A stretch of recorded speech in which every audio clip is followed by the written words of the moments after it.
Hello and welcome to Las Vegas Motor Speedway for Week 6, which is actually Week 3. It's our makeup week here in the ECR Elite Championship Racing season. Tonight, obviously myself, John Bucher, joined with my broadcast partner, Colin Fern. Take a quick look at your weather there before we get things going. Partly cloudy, 69 degrees, beautiful day for racing. A bit of a 19-mile-an-hour wind. Shouldn't play too much of a factor tonight. This track is already kind of slippery. Colin, I know coming off last week's exciting, less than exciting race, I should say. What should we look for tonight? Well, John, it's going to be an interesting race. You got a lot of loose cars out there, loose and tight. The wind makes it really tight into 1 and 2, so you guys got to get the cars slowed down, and it's going to be a factor of slow is fast, and you see that a lot here in iRacing, especially here in ECR, and that's going to be a play and a factor into 1 and 2. In 3 and 4, you have the exact opposite. You're going to have guys counter steering all the way to the right just to keep their car straight and going as fast as they can go. So taking a peek down there at one of our first drivers taking a look at tonight, the number 24, Josh Wallace. I noticed a little bit different scheme on his and a few other cars around the track. Colin, you want to give a heads up on what we got going on tonight with these paint schemes? Yeah, John, in honor of the Final Four we had last night, congratulations to Duke Blue Devils for winning that title. We have our NCAA-themed paint scheme tonight. We got a lot of different schools coming on. These guys' favorite schools they attended. A lot of different schools. It's a really fun event here with ECR. I got NCAA-themed paint schemes. It's a lot of fun here. These guys have had a lot of fun. Luis Salmazo and Nick Geilis did a lot of work in making those paint schemes this week, and it's a lot of fun to see those guys out there enjoying it as much as we are. So you mentioned a few guys that worked on the paint schemes. A few guys we want to talk to tonight. We'll go ahead and kick things off. Last week we didn't catch Sean Medling post-race with his victory due to some technical issues with TeamSpeak, but I'll go ahead and pull him down here. And Colin, I think you have a few questions for him coming off last week's victory. Hey, Sean Medling, man, last week we didn't get a chance to talk to you. You won at Martinsville. Unfortunately, we didn't get a chance to talk to you. And you come out here tonight in your number 37 machine. What are you looking forward to tonight in your Ole Miss Chevrolet?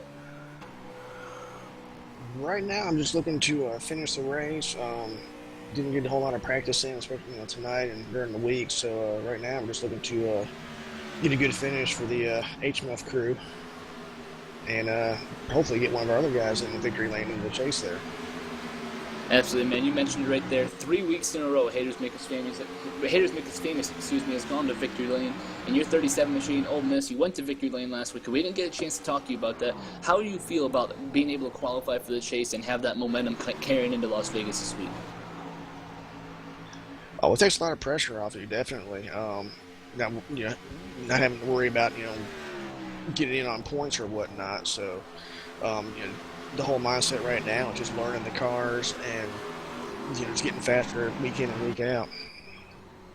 Absolutely, man. Well, you're the Rebels in the paint scheme, and you're Rebels on track, man. 37, Sean Medling. Congratulations on your win last week, and good luck tonight, buddy.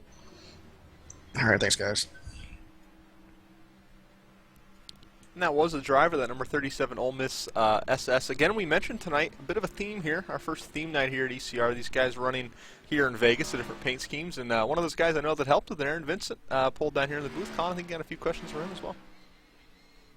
Aaron Vincent, roll tide, buddy. You driving the Alabama machine tonight, 49 car. Haven't been that fast in practice, but what are you looking for out of your number 49 car tonight? I'm just hoping to get the best performance I can. I've had a lot of trouble here in practice today, but just looking to do the best that I can, in this Crimson Tide Chevy.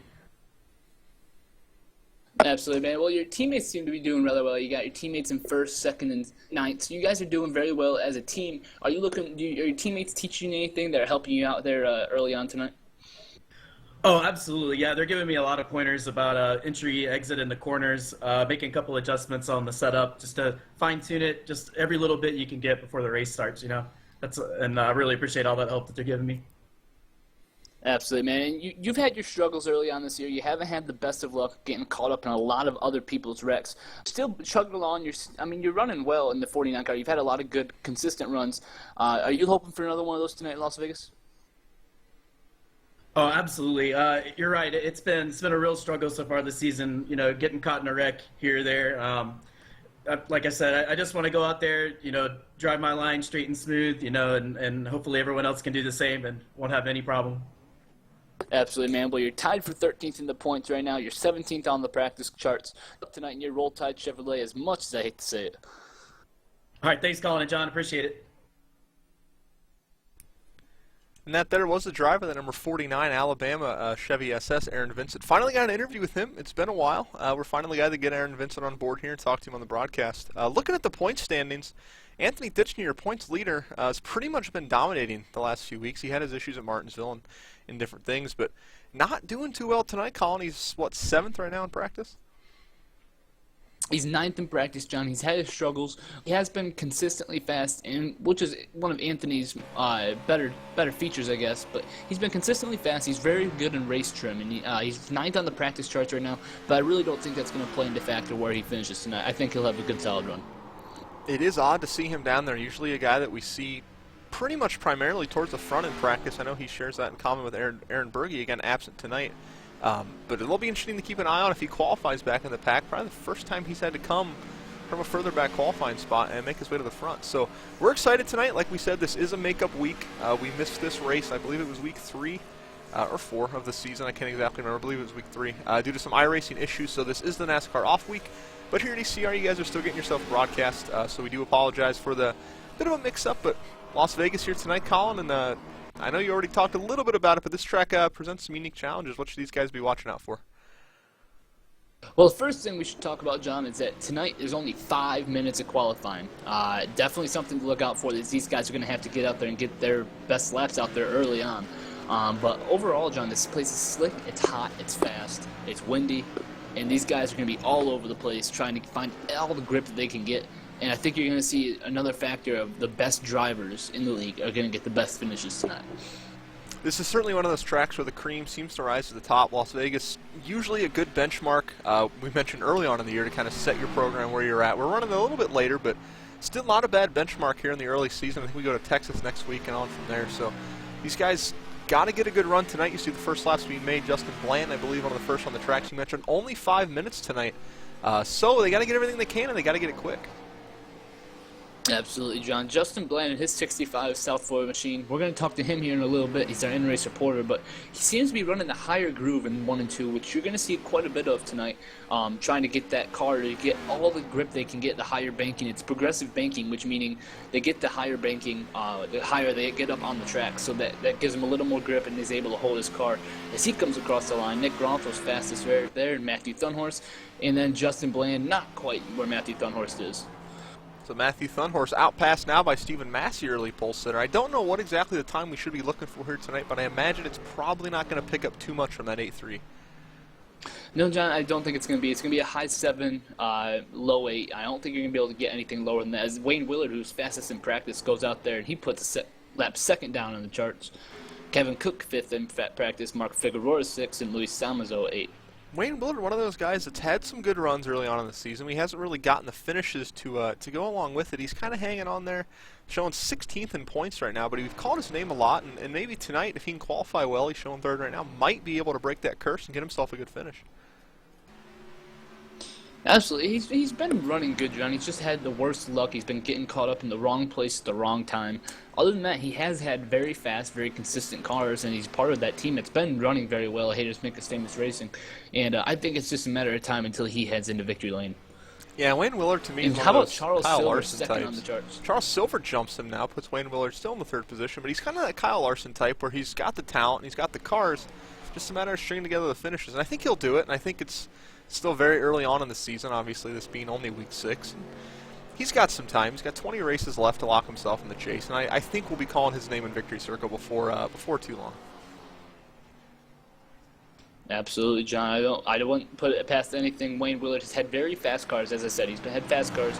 It's just a matter of stringing together the speed, the consistency, and the luck to get a good finish, and he hasn't had put those 3 things together yet this year.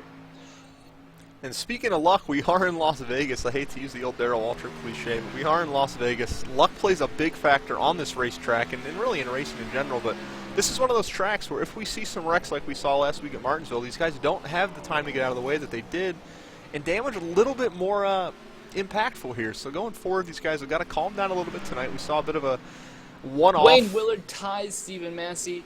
And another tie. 2-0 prevail.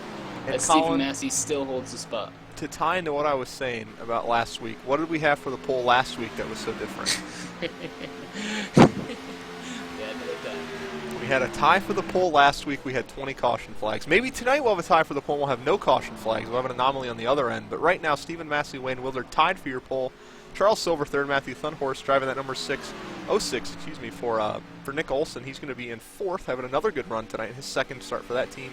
Matthew George, surprise name up in the top 5. He's around that at your top 5 right now in qualifying. Well, John, Wayne Willard, I think, is going to be the only guy. I don't think Charles Silver has the speed to get out there and get and Nick Groff goes for a ride. Big wreck off of turn 4. Wayne Willard, John, I think he's going to be the only guy that's going to be able to get anything for Stephen Massey.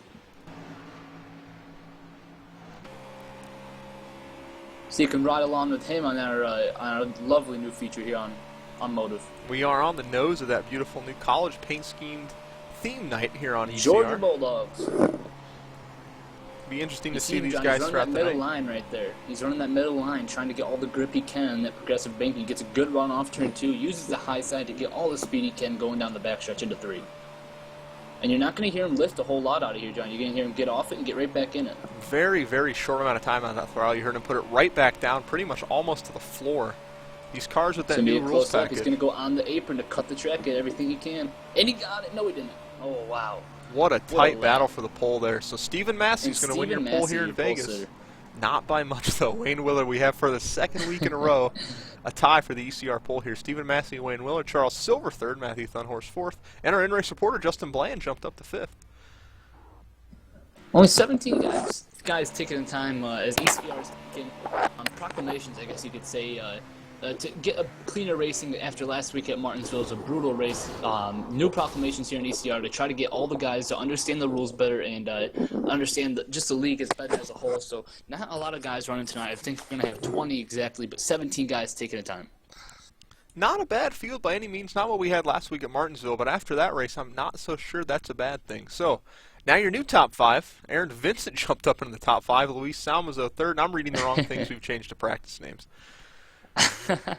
My apologies there. iRacing likes to mess with me pre-race here. But we'll go ahead and get our in-race reporter, Justin Bland, down here, Colin, and let you spit some words in his ear.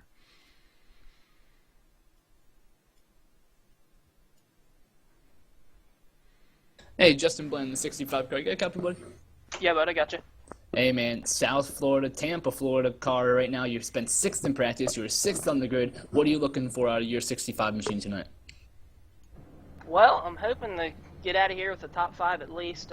Feels pretty good so far. So, goal is so far to just stay up here in the front and see what we can do.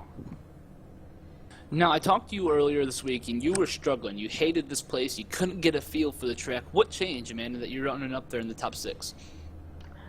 So track kind of changed. I think it was about a day or two ago. The winds shifted. I think it was blowing south, now it's north.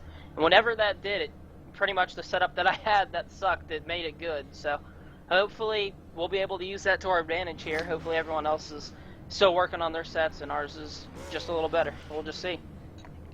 Absolutely, man. You and your teammate Matthew George running qualified 6th and 7th. As an owner, to see Matthew up there in the top 5 in points, that has to feel really good about both of you guys' chances. You guys have been both running good 5th and 6th in points.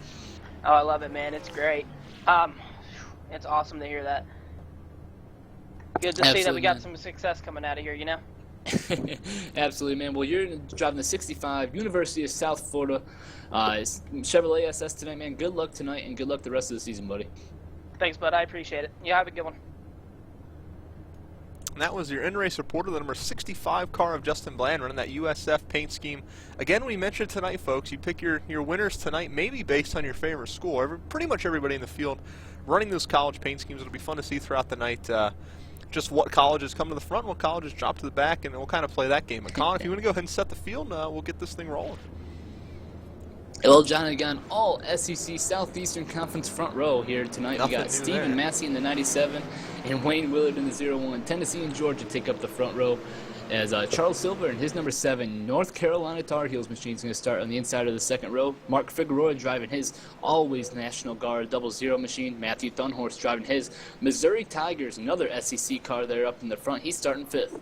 Justin Bland, and we talked to him just a minute ago. He's in the 65, and his teammate in the 50, Matthew George, driving that Pittsburgh Panthers machine, starts 7th. Chuck Harrell driving the Skull. You gotta love that chewing tobacco, man. Chuck Harrell in the 88 is going to start 8th. And A.J. Scarborough rocking the Jameis Winston number 5 Florida State machine. He's going to start 9th. And Rob Burns in the Penn State 12 is going to round out the top 10. John, I know you love that Penn State. Yeah, as an Ohio State fan, they're my favorite college. Free win every single year. Kevin Cook rocking the Tennessee Tech scheme. He's going to start 11th. Anthony Titchener and his University of South Carolina USC Gamecocks machine. He's going to start 12th. Aaron Vincent, one of the 2 guys running Alabama schemes tonight. And the other guy we talked to, Sean Medley in the 37 rather than Ole Miss. Luis Salazar driving the University of Connecticut. Good luck to their women's team as they're playing tonight as we're getting ready to go green flag. These guys are going to come out of turn number 4. The pace car is going to make that hard left turn, and college night's going to get underway here on ECR in Las Vegas. Week 6, what is week 3? Is just about ready to get kicked off. And we are green in the outside line. Wayne Willard did not get going. Huge stack on the outside lane, almost like he missed a gear or didn't put it down in second gear. Going to get that thing rolling now, but a scary moment already on the restart there. Absolutely, John. And for a rather quick race tonight, 134 laps. Stephen Massey going to have to try to hold off Charles Silver. Charles Silver doesn't want to waste any time. He wants that lead now. Had to get out of it there. Yeah, Charles Silver maybe getting it a little too deep. That's going to cost him. Matthew Thunhorse going to go under him. Matthew Thunhorse, once again, John, doesn't take long for us to talk about him and his number 6 Missouri Tigers machine. He's moving up to 2nd as he started 5th, gained 3 spots on that first lap. I got to tell you, Colin, I'm loving the paint schemes already. These are some very, very well done paint schemes out there, and it's making the track very colorful. Absolutely, it really is, John. And how about that one Ford Fusion? I know Nick Giles is watching from home with his girlfriend. Hoping she gets better. Our prayers go out to them. But Nick Giles watching his driver in that Ford Fusion, that Tennessee Volunteer scheme. Oh, as he gets loose off turn 4. And just to give him a shout, Stephen Massey he's not the only wheeling. one. We got one more through the grass. That's Wayne Willard, our front row. And Wayne Willard going to pay a much bigger price as he killed that inside wall, clips another car, and now going to park it. I think that was Luis Salmazo in the 72 with major Go back and damage get on you that guys a side. replay here. Get you the best shot we can. Wayne Willard just drifted back up the track, and yes, I believe it was a 72. Just caught a piece as he went by. And once again, John, just not the luck he gets. Wayne Willard, we gave him a call in qualifying about how he just didn't have the finishes. Comes out here, he's qualified 30 at a really good car. He's still stopped on the bottom of the track. Yeah, he's still I'm parked, not sure. maybe hoping for no that caution. No yellow flag coming out right now. Yeah, he might be hoping to get that caution. I don't think he's going to get it down there. Remember, in iRacing, there's no virtual safety crews, so no need to throw a caution for a car off the racing surface. That gives the lead to Matthew Thunhorse. Charles Silver on his bumper. The gap's about a second back then to Mark Figueroa. Pretty much both of our cars not running paint schemes tonight. Are running 3-4, that 00 National Guard. Trying to spoil college night here. Trying to break up the college party tonight. Well, John, early on here, Sin City's really paying some prices for some of these guys, as Wayne Willard, obviously, his night is all but over. Luckily, Stephen Massey and his number 97 machine really salvaged any damage. He went through the grass, got it wound up in time. He's racing that Sean Medley in the 37. And he gets loose again, just a little wiggle on that high side. It's not treating him very well. He's making good speed up there. It's just a matter of keeping that car under control. He got lucky the first time. I don't think he wants to try his luck again. And John, we got a pass for the lead. Charles Silver, North Carolina Tar Heels to the point. Charles Silver making that number 7 car work here early on. He's another guy we've given some calls to early on. He hasn't necessarily had the finishes, but he's got a very good race car. And passing Matthew Thunhorse, who's been a front runner ever since he joined 3 weeks ago. Yeah, John, Charles Silver currently 12th on the chase grid for that number 7 machine. He's looking to make North Carolina proud. And his number 7 Tar Heels machine is he gets some pressure from Matthew Thunhorse in the 6th and Mark Figueroa in the 00. Another guy I want to go back and take a look at, Anthony Titchener, the 87 South Carolina car. Started pretty much the farthest back he started all year long in 12th. He's battling his way up to 5th now, making a move on the 65 with Justin Bland. Justin Bland thought about getting it back, thought better of it. But Anthony Titchener, no surprise there, on the move early, all the way up to 5th. Oh, Justin Bland getting a little loose behind him. It's our inner supporter. Nice save by him. But, John, I mentioned it earlier. I feel like Anthony Titchener, he hasn't been hot lapping, but he's been fast consistently. He's been fast in traffic, and I think that's going to help him get a good finish tonight. And on request of Nick Olson, taking a peek at one of his cars here on the stream, a little bit of left front on that 72. Got it a lot worse than I thought he did. When the 01 of Wayne Willard clipped him, that left front all beat up, and the left side of that car damaged as well. So, tough break for Luis, obviously one of the better personalities in the league week to week. He's always fun to talk to, and tough break for him early on. He's got that car all beat and banged up and needs a caution to get in there and get it fixed up. He's running back in 17th, currently second last car on the lead lap. And John, I'm looking at his lap times right now, and they're falling off. They're not too far off where he was running earlier. He's only 4/10 off the leader. I think that damage is fixable, and I think it won't hurt him too much if he can get a yellow flag and get that damage fixed in his Yukon Huskies machine. Yeah, I think he'll be okay. I think it's just a matter if he needs that caution. If this thing runs green, which it very well could, we're at Las Vegas. This is at Martinsville. I mean, this thing could run all green. We got another honestly, pass for the lead, John. Missouri Tigers to the top spot. Matthew Thunhorse making it work back. That lead changing hands a lot here in the early going, and that makes Mark Figueroa hungry now in that 0-0. Mark Figueroa, John, his National Guard Chevy trying to spoil college night here in Las Vegas for ECR. And Charles Silver, nice. He didn't really block him. He just defended his position. Nice good job by the defensive 7 move car. there by Charles Silver. That's the kind of move you want to see early on in a race. Not a wall-to-apron block, but just a little show of the bumper there and let him know that he wasn't going to let him by and make him earn it. And it's not going to, exactly what you said there, John. It's not going to hold the 0-0 back. Charles Silver really struggling there out in the tri-oval on the outside. That's one place you cannot beat. You can't make it be fast on the outside of the tri-oval.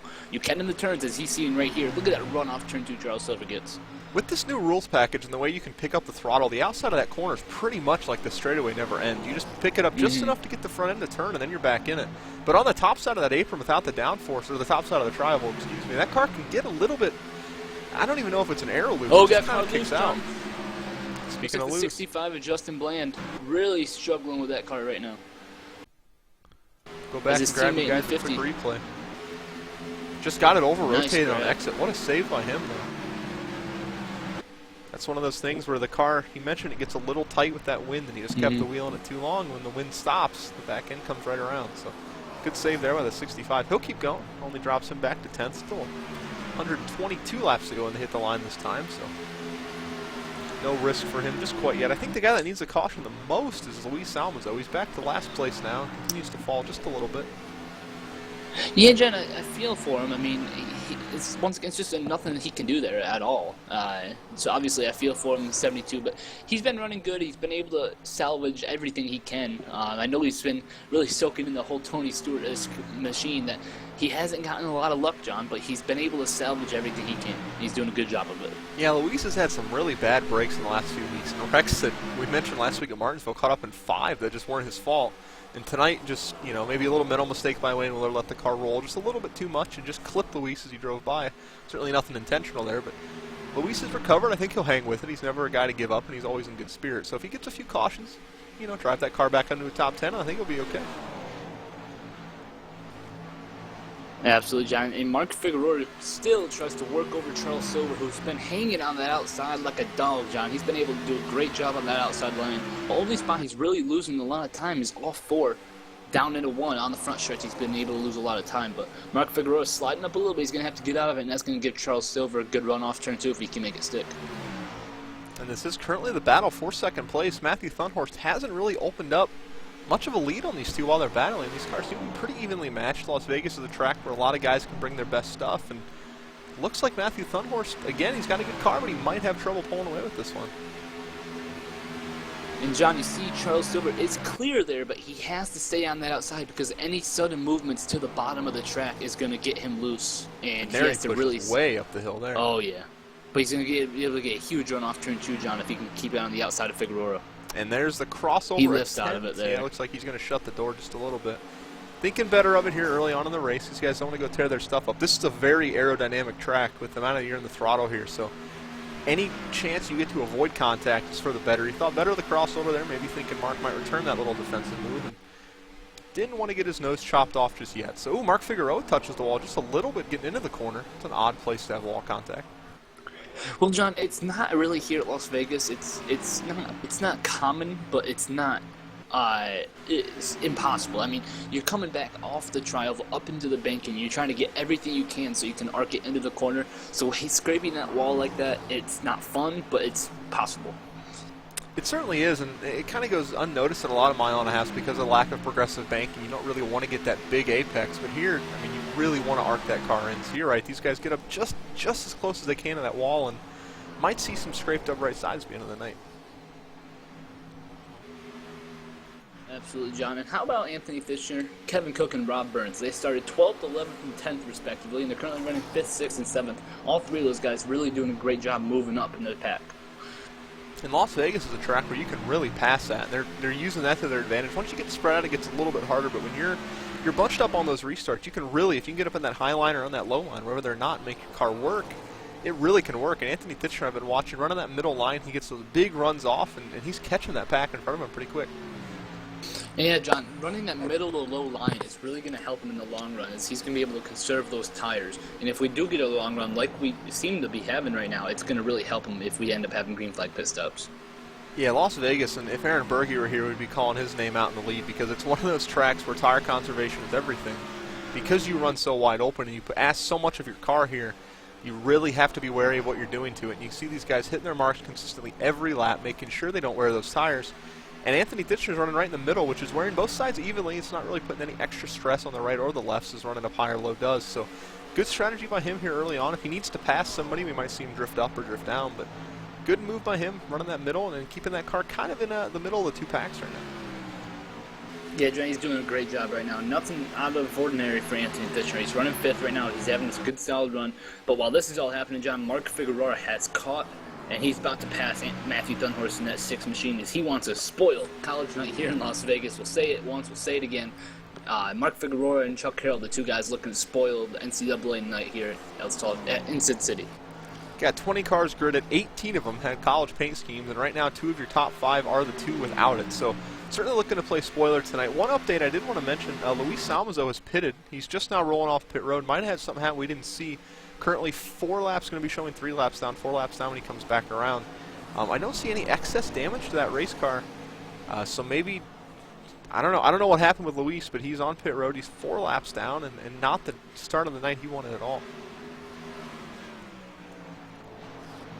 Back up to your leaders now, though. Matthew Thunhorst is going to have to battle. Mark Figueroa's got the car.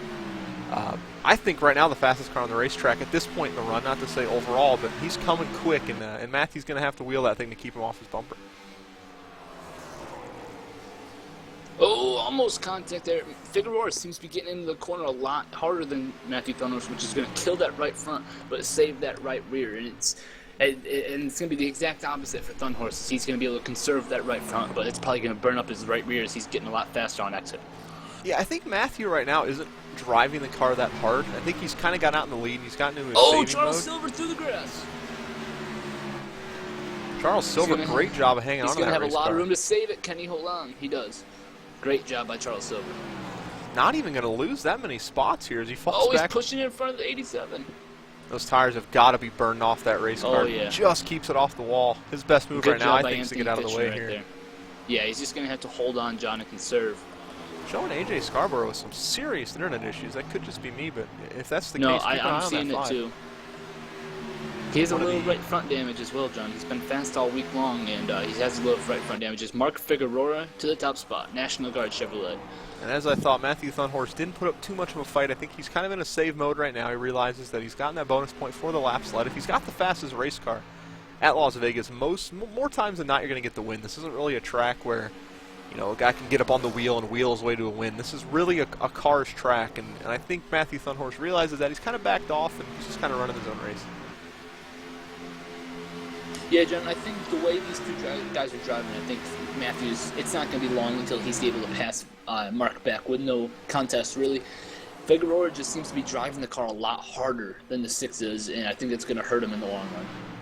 Yeah, Mark's not really saving a whole lot, and if he is, he's got a really good car because he is driving that thing very, very hard. You know, we said that about Aaron Berge. Again, I go back to it last season towards the end of the Xfinity Series, where we just thought he was burning the wheels off of it and come into the race. He had the best tires on the track and an 8-second lead. So who knows? Mark Figueroa might just have the setup to go the distance here and make this setup work, but Matthew Thunhorst now staying right on his bumper and not letting him go anywhere.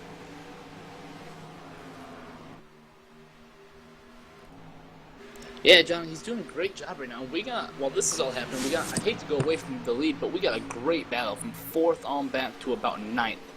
Great battle for all these positions here as Anthony Fisher leads that pack. Kevin Cook, we mentioned him coming up through the field just a little bit. He's kind of stalled out there in the 8th position, stuck between the USF and the Florida State car. So right now stuck in the middle of Florida, but he's getting his way up through the field in that Tennessee Tech number 45. And Charles Silver slow again on the bottom of the racetrack. Going to go back and take John, a look here. Riding that high line like he is, or has been, it's going to hurt his right rear a little bit. Right there. It looks like he got down on the flat part of the racetrack. What a save, though. That's a lot of fun. Yeah, and he came back up, and it's like his car just didn't settle, and it kind of got hooked between the two lines there. Came around just a little bit. Good save. That's a scary moment when that happens. I've been there myself. And that is you just don't expect it. You're kind of off, mentally off through the tri oval here. You're not really expecting the car to snap. I know me and you both have had incidents where the car just steps out from under you. So good job of being aware and saving that race car. He'll lose some spots. He's back to 10th. Don't even get me started about incidents at Las Vegas. We've had our fair share here at Las Vegas. This is a very treacherous racetrack for what is such a simple racetrack to drive, really. Yeah. There's nothing it's to just it. the fact that it's narrow, it's slick, and it's fast. And it's those fairly three things flat, too. It is, yeah. It's very fast, very flat for considering a 1.5 mile oval. So Las Vegas doesn't get a lot of credit for when you compare this to an Atlanta or to a Texas. This is a very flat racetrack. It's got the progressive banking, but still, in comparison, it's very flat. Now, obviously, compared to a Martinsville, it's quite banked, but you don't really realize it until you go to a different track off of this one. You kind of start to see that this track's not difficult, but it's got its quirks. And this track, John, I like to compare it to a Kansas. Kansas and Las Vegas are two very similar tracks. It is very similar, almost like an updated version of Kansas. Yep. Kansas, obviously, a little bit older and a little bit rougher, but this track certainly, it's one of my favorite tracks. I know it's a love-hate type of track. I love this place because I don't have a lot of talent. I'm more of a track where the car likes to drive in a racing line, and this is one of those tracks. So, well, John, one thing I'm watching, Matthew Thunhorse really isn't trying to pass Figueroa, but Chuck Harrell is the fastest car on track right now, and he is coming with a whole head of steam, as well as Rob Burns in the 4th position. These guys are flying. Again, I think it's almost these guys get to the lead and they kind of start saving their stuff. I don't know if they've overdriven it to get to the lead, but you're right. Every time these guys get out front, it seems like the 3rd and 4th place cars really pick up. And right now, Chuck Harrell is coming with a vengeance. He's gaining almost 2/10 a lap, and he'll be there. Oh, Thunhorse hit the apron a little bit there. Well, John, the thing is that a lot of people don't understand that with this new rule package, you don't get a lot of speed. But the draft helps you a lot on the straightaways. And the draft pays huge dividends when you get into the corner. So when you don't have anybody in front of you, you just don't have the speed going into the straightaway, or going into the turns. I think that's why you saw Mark Figueroa go so fast on entry. It's very difficult, you mentioned, with the horsepower reduction. A lot of your horsepower above what you really have in the race car comes from that draft. You can pick up almost 10 miles an hour down the straightaways here with that draft. So when you have that draft right now that Chuck Harrell has, he's able to get up there, and he's catching them very quick because the guys in front, once you kind of get up behind the car, the draft kind of falls off. You kind of catch the end of that pocket. But right now, Chuck Harrell's in the perfect spot.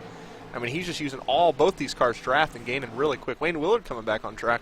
He's showing, 30 laps down in the 19th position. And John, Chuck Harrell's it's very refreshing for a long green flag run like we're having right now. A lot of fun to watch these guys have a lot of green flag racing as opposed to last week. As next time by, John, we're going to have only 100 laps to go. Time is ticking by. Wow, what a move there. Chuck Harrell crossing over Matthew Thunhorse. He tried to go up, I think, on Mark Figueroa, and Chuck Harrell just put it low and made the pass for the 2nd position. That was fun to watch there.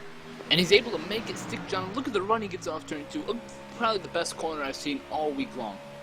Chuck Harrell now, and that Skull Bandit number 88 is going to be there. It just depends. See him backing off here on corner entry. He's going to look for that run, and I think if he can make it stick, he's going to have it. And how about these two guys spoiling NCAA night here in Sin City? National Guard and Skull Bandit, those two guys trying to show these kids at college what's up. Yeah, 19 cars gridded tonight, folks. 17 race cars have a college-themed paint scheme for the Final Four week here, the men's and the women's, here in NCAA. And the 2 cars in the lead right now are the National Guard and the Skull Bandits. So they are certainly playing spoiler here to Las Vegas night, here on college night in Las Vegas. And it'll be fun to see if they can make it work. I think they got the fastest cars on the racetrack right now. Chuck Harrell kind of stalled out there in the 2nd spot, maybe saving his stuff. And Matthew Thunhorse certainly not out of it by any means.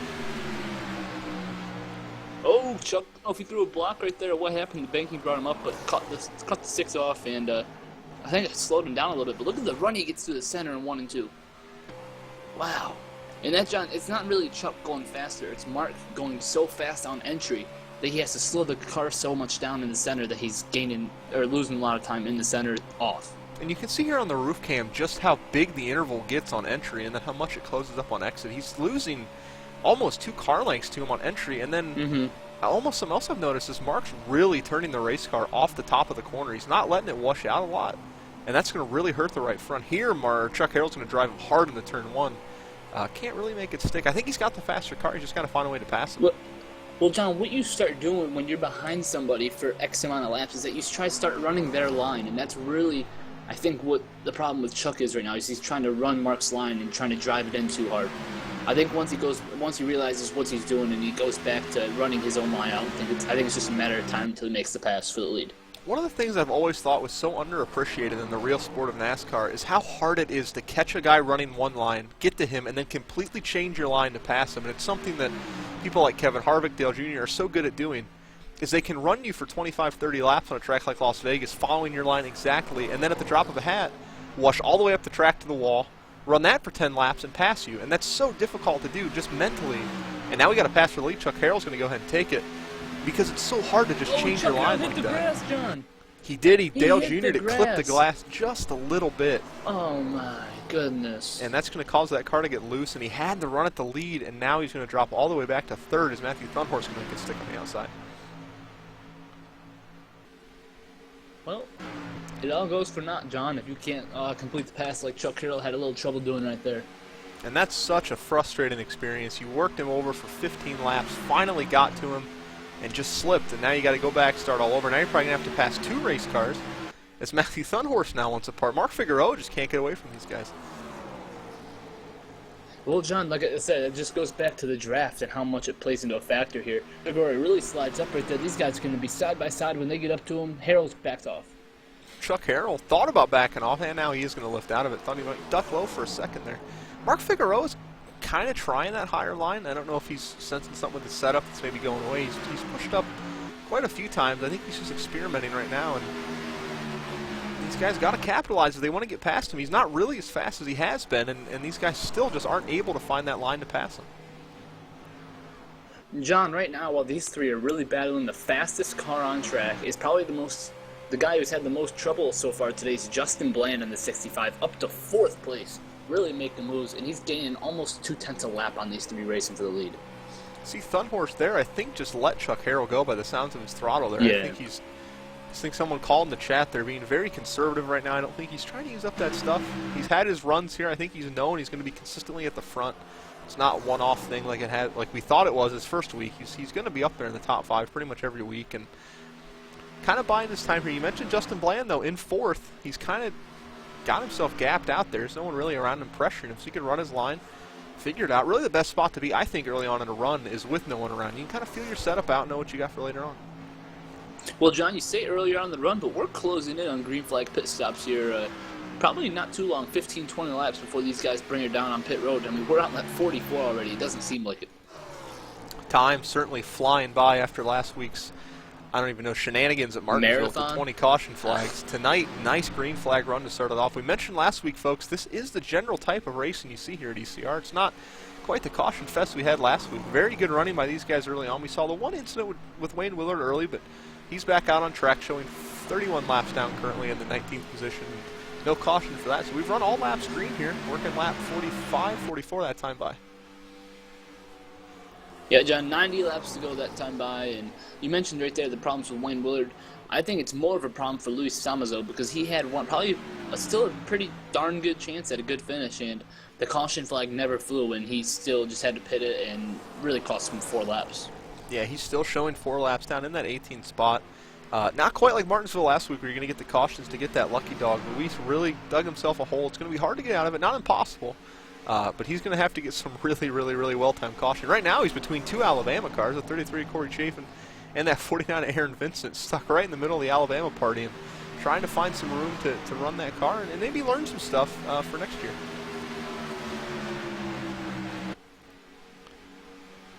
Just a quick update on the intervals here. Your leaders, Mark Figueroa, and then 3/10 and 8/10 back to Chuck Harrell and Matthew Thunhorse, respectively. They've gapped the field by almost 4 seconds back to Justin Bland in that 4th position. So these 3, right now the 3 to watch, no one's even close to touching them. If this thing runs green, they should all 3 drive away with it. I don't think it'll run green. We always have green flag pit stops. Right now these 3 are the cars to beat. Yeah, absolutely, John. And as soon as I mentioned Justin Bland really coming with a head of steam, he seems to be stalling out. But that could be a factor that these three aren't racing each other as hard anymore. They're really buying their time. But Justin Bland's still a very fast car right now. Matthew George's teammate in the 50 also maybe is something with the setup over there at Justin Bland Racing that seems to be better on the long runs. Justin Bland's in one of those spots that we always see a lot over these longer races. And AJ Scarborough coming down pit road, John. Green flag pit stops. Early pit stops here for AJ Scarborough. Well, not that early, I suppose. It's coming up.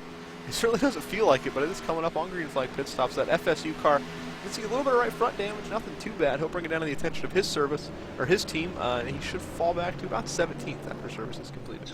And John, he was 6.5 seconds, behind the leader. George Price also making his pit stop. He's exiting And here pit road. comes your points leader, Anthony Titchener, bringing it down as well. Or excuse me, Yeah, he's coming I was off just gonna pit say, road. John. Oh, wow. So We're his way stop off, John. completed already. AJ Scarborough, though, John, I think it's a good decision by him and Anthony Titchener to pit early, as opposed to these guys are probably going to gain close to, my guess, a half a second a lap on these guys at least, maybe even more than closer to a second a lap, which could really pay off in the end. And these guys are far enough up in the field that I think And this Chuck is going to Harrell's coming force. down. Yeah, this is going to force the leader's hands. You cannot, once cars from 7th, 8th position start pitting, it's really time to bring the car down because you're giving up, as you mentioned, half a second a lap. Chuck Harrell on pit road. So that'll put Matthew Thunhorst up to 2nd position now. Justin Bland up to 3rd. He'll stay out here. So green flag pit stop's well underway. Anthony Titchener, I believe, was the first car on and off pit road. He's showing a lap down. Sean Medlin also on pit road. Kevin Cook coming off pit road. And now. our leader, Mark Figueroa, and Matthew Thunhorst both coming down pit road right now. And look at the gap close on Matthew Thunhorst right there. What a And great that pit could stop. That could pay dividends in the long run, John. Doesn't seem like much, but that's a And full Nick 2 Groff seconds stays right out there. and leads a lap right there. So Nick Groff 19. to the point here, that number 19 Iowa State Cyclones car to the point.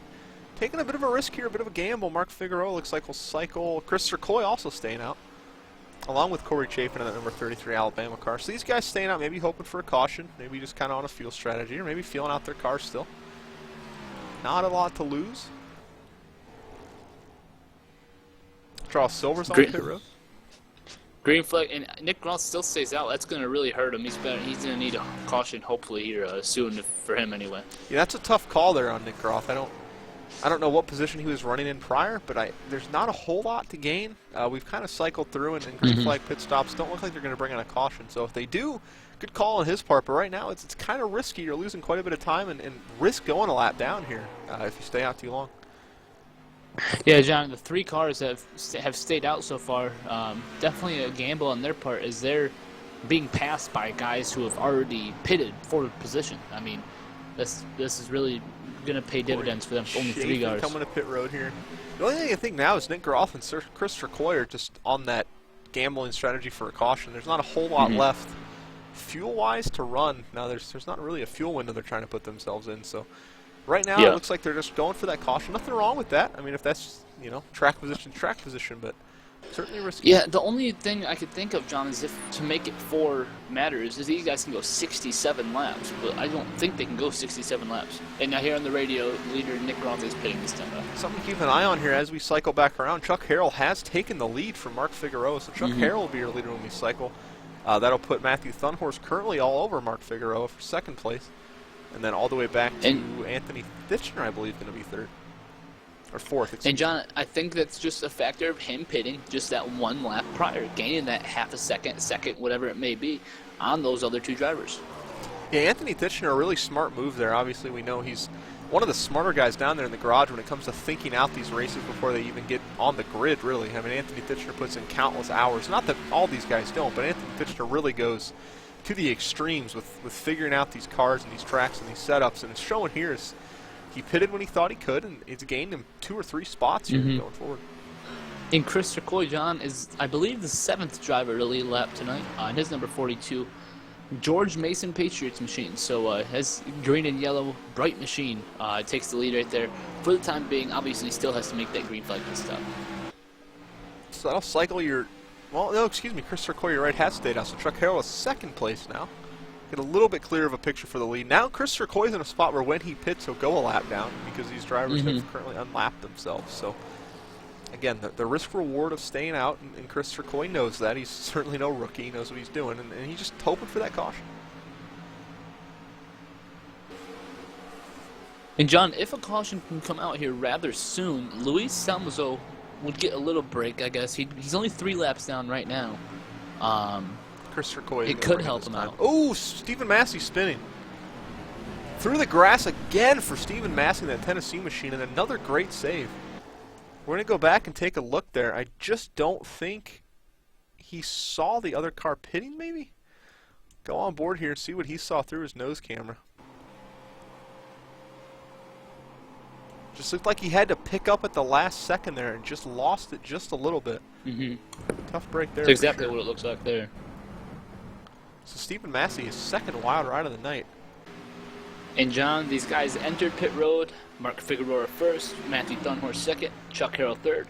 And since Chuck Harrell was the first one on pit road, that helped him out just that much. And he's the leader now with Mark Figueroa second, Matthew Dunhorse third as they cycle around. Green flag pit stops have been completed as we'll take a run down through the field.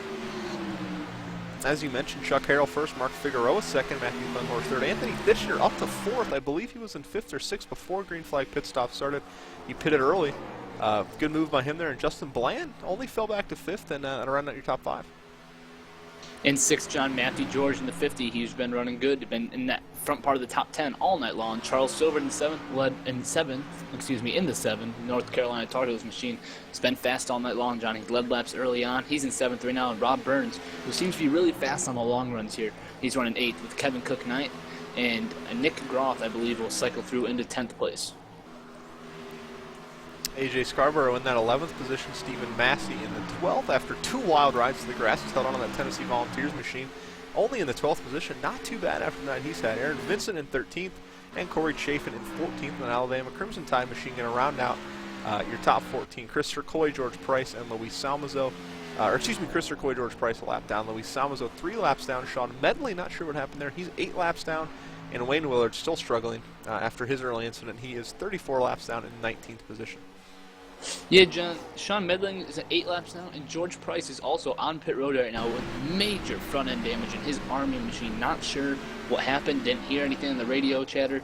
Not sure what happened to that 48 machine and the 37 as well, but Luis Salmazo has to be loving it as he's going to gain at least one more position. He's going to go up to 16th. Yeah, tough break for those guys. I didn't see anything. I didn't see any smoke, anything on the racetrack, so I'm not sure what happened to those 2 drivers there. It'd be interesting to find out maybe for next week after the race what happened and get a report on that. But your top 3 still dominating, almost 5-second gap over Anthony Ditchner here, first, second, and third. We mentioned these are pretty much the cars to beat. Now you get to kind of see what they really have. They just pitted. They're all on fresh tires, pretty much all on the same cycle of tires here. I think you mentioned Chuck Harrell maybe pitted a lap earlier. So these guys pretty much all have the same things, and it'll be interesting to see who comes out of this battle on top for the next green flag pit stops. Yeah, John, great racing by everybody involved right now. Chuck Harrell's leading. I mean, I feel like he's in the catbird seat right now. I think Matthew Dunhorse has to be the guy to watch, though. I mean, he's been conserving his tires. Hasn't pushed too hard whatsoever. Made a couple adjustments on those green flag pit stops that's going to help his car, hopefully for the better. And that 6th car, I think, is going to be the one to watch. Just by watching the lines they're running, I think Matthew Dunhorse has the fastest car. I think he's doing a lot of lifting on exit. I don't think he's full throttle through the middle. I really do think just by watching how smooth and consistent their lines are. See a pass for the lead now. Mark Figueroa and Chuck Harrell going to do battle. I think Matthew Dunhorse has the fastest car. I think it's just a matter of not waiting too long and not being able to get to the front. Yeah, John, I don't think Figueroa is going to be able to make a stick out there. He's going to get the run off the corner, but what a slide job by Chuck Harrell. Crossover move there. Wow. What a battle for the lead, John, here we got going on. Just gonna, they almost do it. 72 laps to go, folks. This is not the final lap, and these guys racing like it all over each other. Mark Figueroa grabs the lead for now, but I don't think Chuck Harrell will let that stand for long. What a battle for the lead here, John, at Las Vegas Motor Speedway. Mark Figueroa to the top point, Chuck Harrell second, and Matthew Dunhorse just lurking right behind. Looking back here on 2 of these guys that have had a bit of issues tonight. Nick Ross with the pit stop cycle issue, and then AJ Scarborough with the right front damage, battling for the 10th and 11th position. That's for your top 10 spot there. AJ Scarborough to get it for now in that Florida State Seminole number 5, but Nick Ross still battling on the outside. Looks like crossing him over just a little bit, and those guys will keep fighting it out. Oh, Chuck Harrell.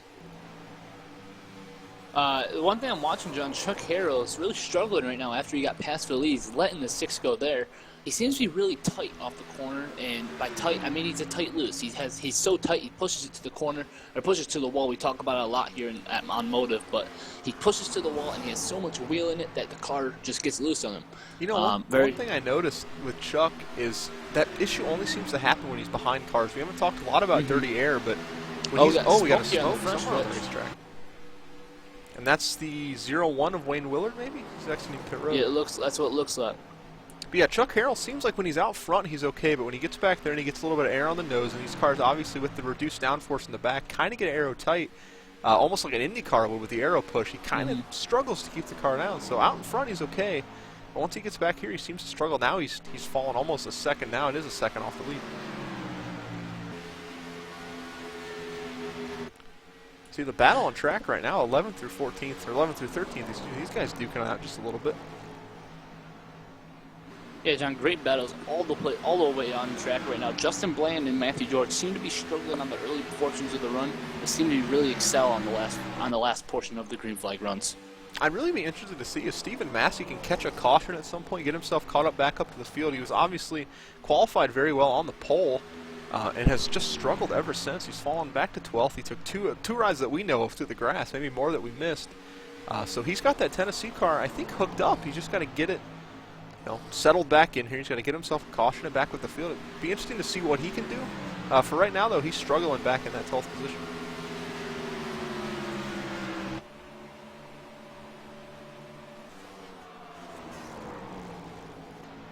Yeah, John, these guys really seem to be strutting out. I think some of the adjustments they made on pit road, not sure if the adjustments the 6 and the 88 made hurt their car, or if the ones the 00 made just helped him excel that much more. But some of the adjustments probably hurt some of these guys. One guy that's making moves with those adjustments right now is our favorite Chatters car, number 7 of Charles Silver. Nick Olson, obviously the owner of that car, one of our favorite guys every night to come out and talk in the text box with us here on Twitch. And right now, Charles Silver making moves. He's up into the 6th position, setting his sights now on Justin Bland. I think within reach, only about 7/10 ahead.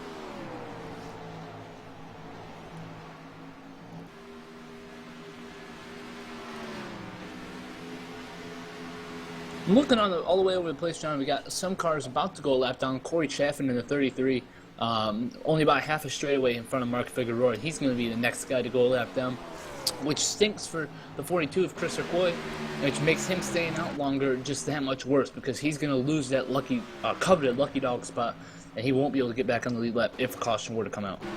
That's a tough break for Chris Roy. I'm not sure where he would have been had he not stayed out and he had pitted on cycle, but it's always curious to me that early in a race, because you can stay out and you can put yourself in a bad spot really for the rest of the race. If you do it on the last green flag pit stop, it's really a last-ditch effort, but I think early on, you kind of work on your car and you adjust and you kind of stay on cycle, but stayed out and he's paying the price for it now. Maybe it's not over yet. It's not a lap down yet, but looks like it's going to be a loss there for Chris Roy on that strategy.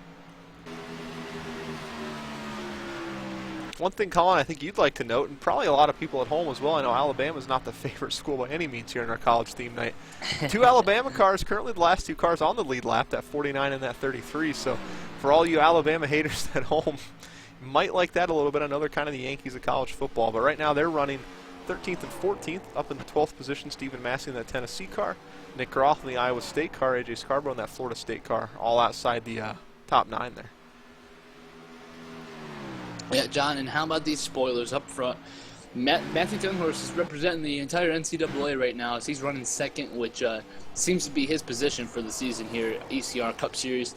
Matthew Tunhorse in the Missouri Tigers machine, running second right now. In between, it seems to be a spoiler sandwich between the National Guard and Skull Bend. Yeah, rough night for the NCAA. You expect to see these cars with these beautiful paint schemes that they provided, and I think you said Luis Salmazo and Aaron Vincent provided, or who was it exactly, just so I get the names right? Nick Giles. Nick Giles provided. And, you expect to see these guys run well and do well, and not that they aren't, but the 2 guys that decided not to get themselves a college paint scheme, playing spoiler 1st and 3rd, and not really getting a whole lot of looks at these pretty paint schemes tonight. John, you mentioned Charles Silver and running in 6th place. He just made a pass on Justin Bland. That was 5th. Charles Silver is up to 5th, so Nick Olson's got to be going crazy right now. His car back into the top 5. Got a ways to go before he catches 4th place Anthony Titchener, who's another guy that's kind of been under the radar since that green flag pit stop. He's in 4th. He's about 2 seconds ahead of that 5th place number 7 car.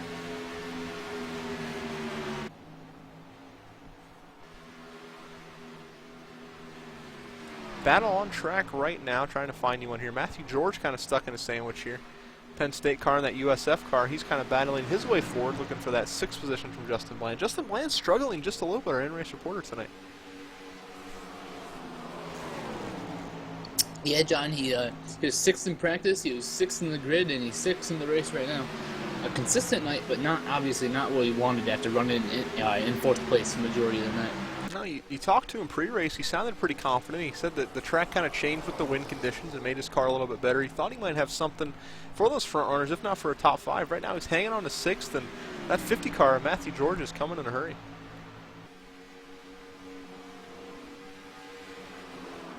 Which I'm not really sure what happened to the 6 and the 88, but that double zero has pulled away.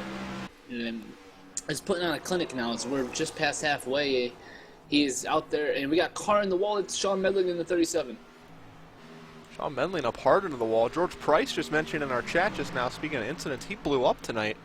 So not sure what happened. George is going to give us an update in the chat. We can fill in the stream on just exactly what happened. But George Price's night is done, seemingly for the evening.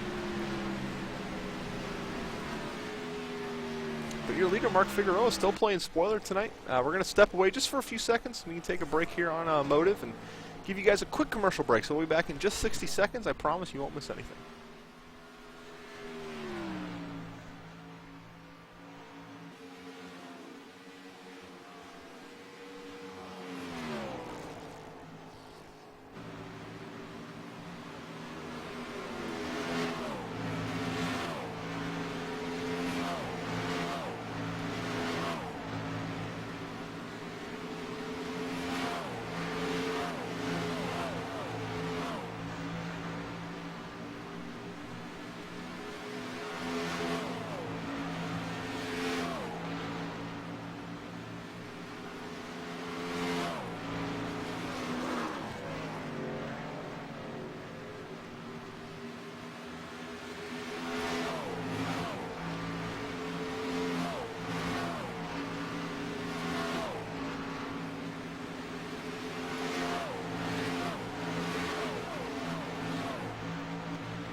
Alrighty guys, welcome back here. ECR Cup race number 6 at Las Vegas Motor Speedway. And just after that commercial break, I do want to take a second to give a huge thank you again to Luis Salmazo and Aaron Vincent for their generous donation over the last few weeks.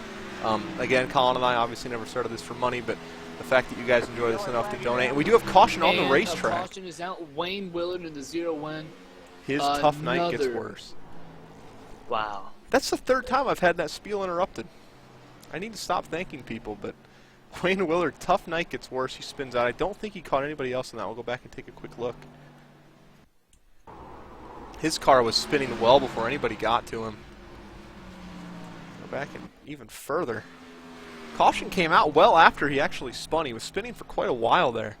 Looks like he just got down, clipped the apron. Probably not all the way up on the mental cues here, being that wrecked and that many laps down. Spun it, nasty spin across the track, caught the wall even more. And John, I just want to point out that this has turned into a fuel mileage race, perhaps. We are right on the edge.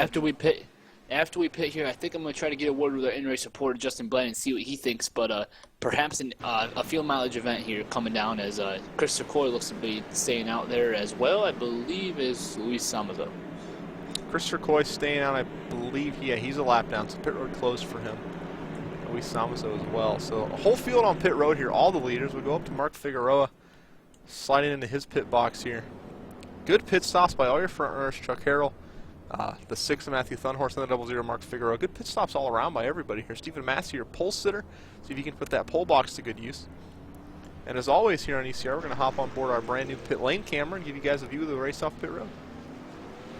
Yeah, John, we haven't yet to use it all night long, but Figueroa, Matthew Thunhorse, Chuck Harrell, Charles Silver gains a spot on pit road. He's going to beat out Anthony Titchener, Justin Bland, 6th, Matthew George, 7th, Rob Burns, 8th, and Aaron Vincent out of nowhere is in 9th right now. He's gained 4 spots on pit road that time back. Yeah, good move by Aaron Vincent coming up through the field there. Bold move, and certainly I doubt he took 2, but a good pit stop, certainly. All right, John, let's see if we can get a word here with our in-race report, 65 car Justin Bland.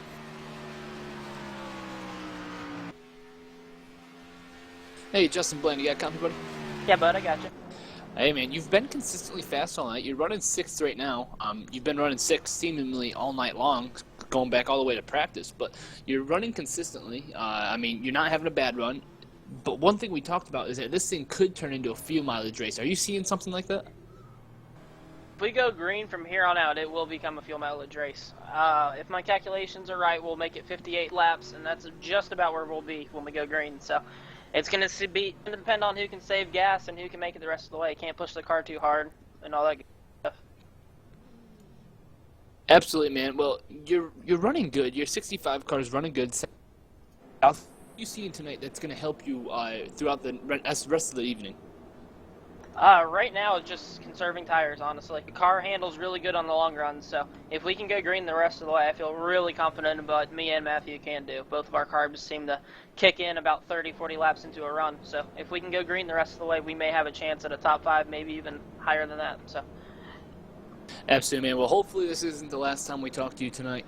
Justin Bland running 8th right now, and 7th right now, and his number 65, South Florida Machine. Thank you for talking to us tonight, buddy. Yes, sir. That is, as he mentioned, the number 65 USF car. One of the guys trying to keep College Night alive here tonight. We mentioned our current leader, Mark Figueroa, trying to spoil the dream. Actually showing second, Christopher Coy showing first. It's got some kind of bug there.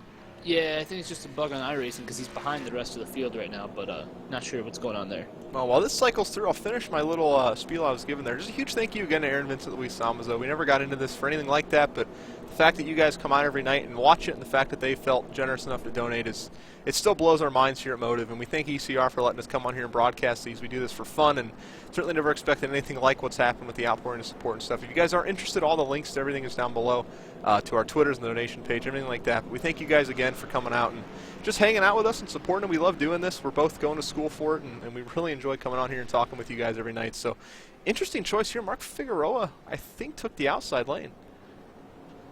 Yeah, John, that's something I've been seeing a lot all week long here. These guys are really liking the outside line. Something bugged here. We're delayed green. Christopher Coy's parked on the bottom of the track. Might be something with iRacing here.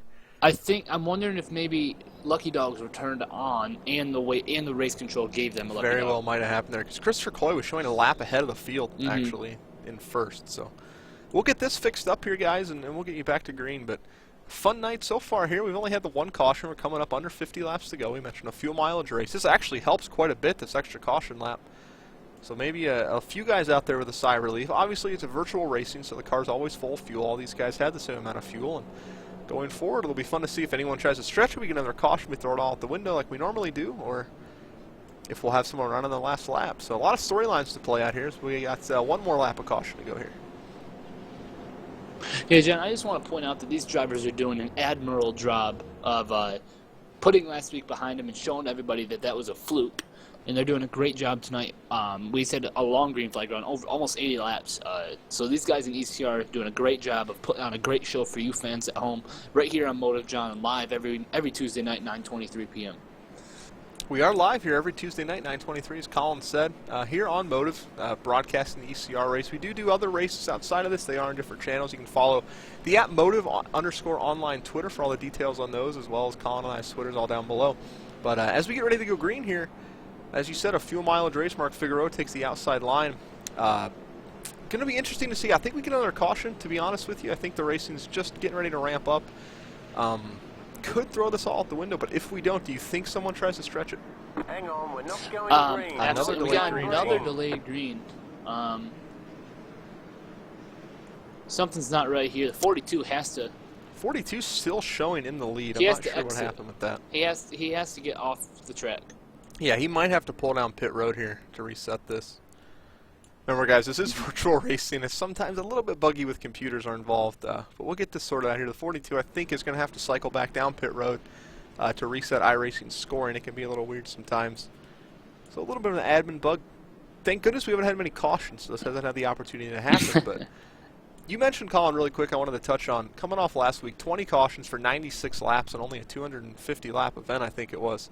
Not what you want to see out of any racing, especially as much work as Anthony and these guys put into this. But an admirable job of Anthony Titchener, the league owner, of stepping up last week. He gave a really good talking to these guys after the race about respect and give and take and so on, and I think really changed a lot of their mindsets on racing. And a great job by him to step up and to make those calls as the league president and as a driver. I mean, he drives in this series every week. He doesn't want to go out there and run 20 cautions a race. So a great job by him and these guys responding really, really well to that criticism, stepping up to the plate, and they're doing really well so far tonight.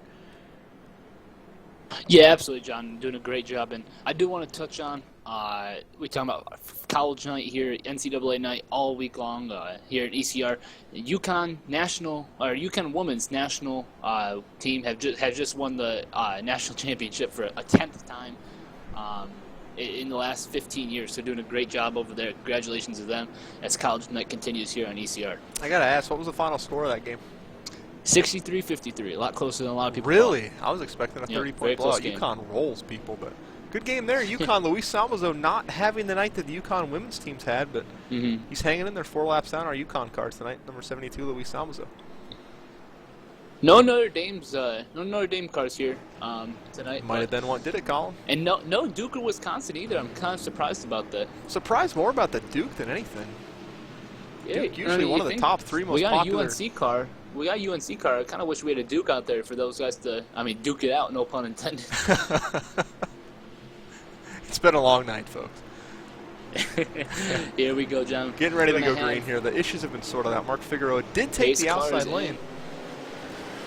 Here we go, back under green. 48 to go, John. 48 laps to go.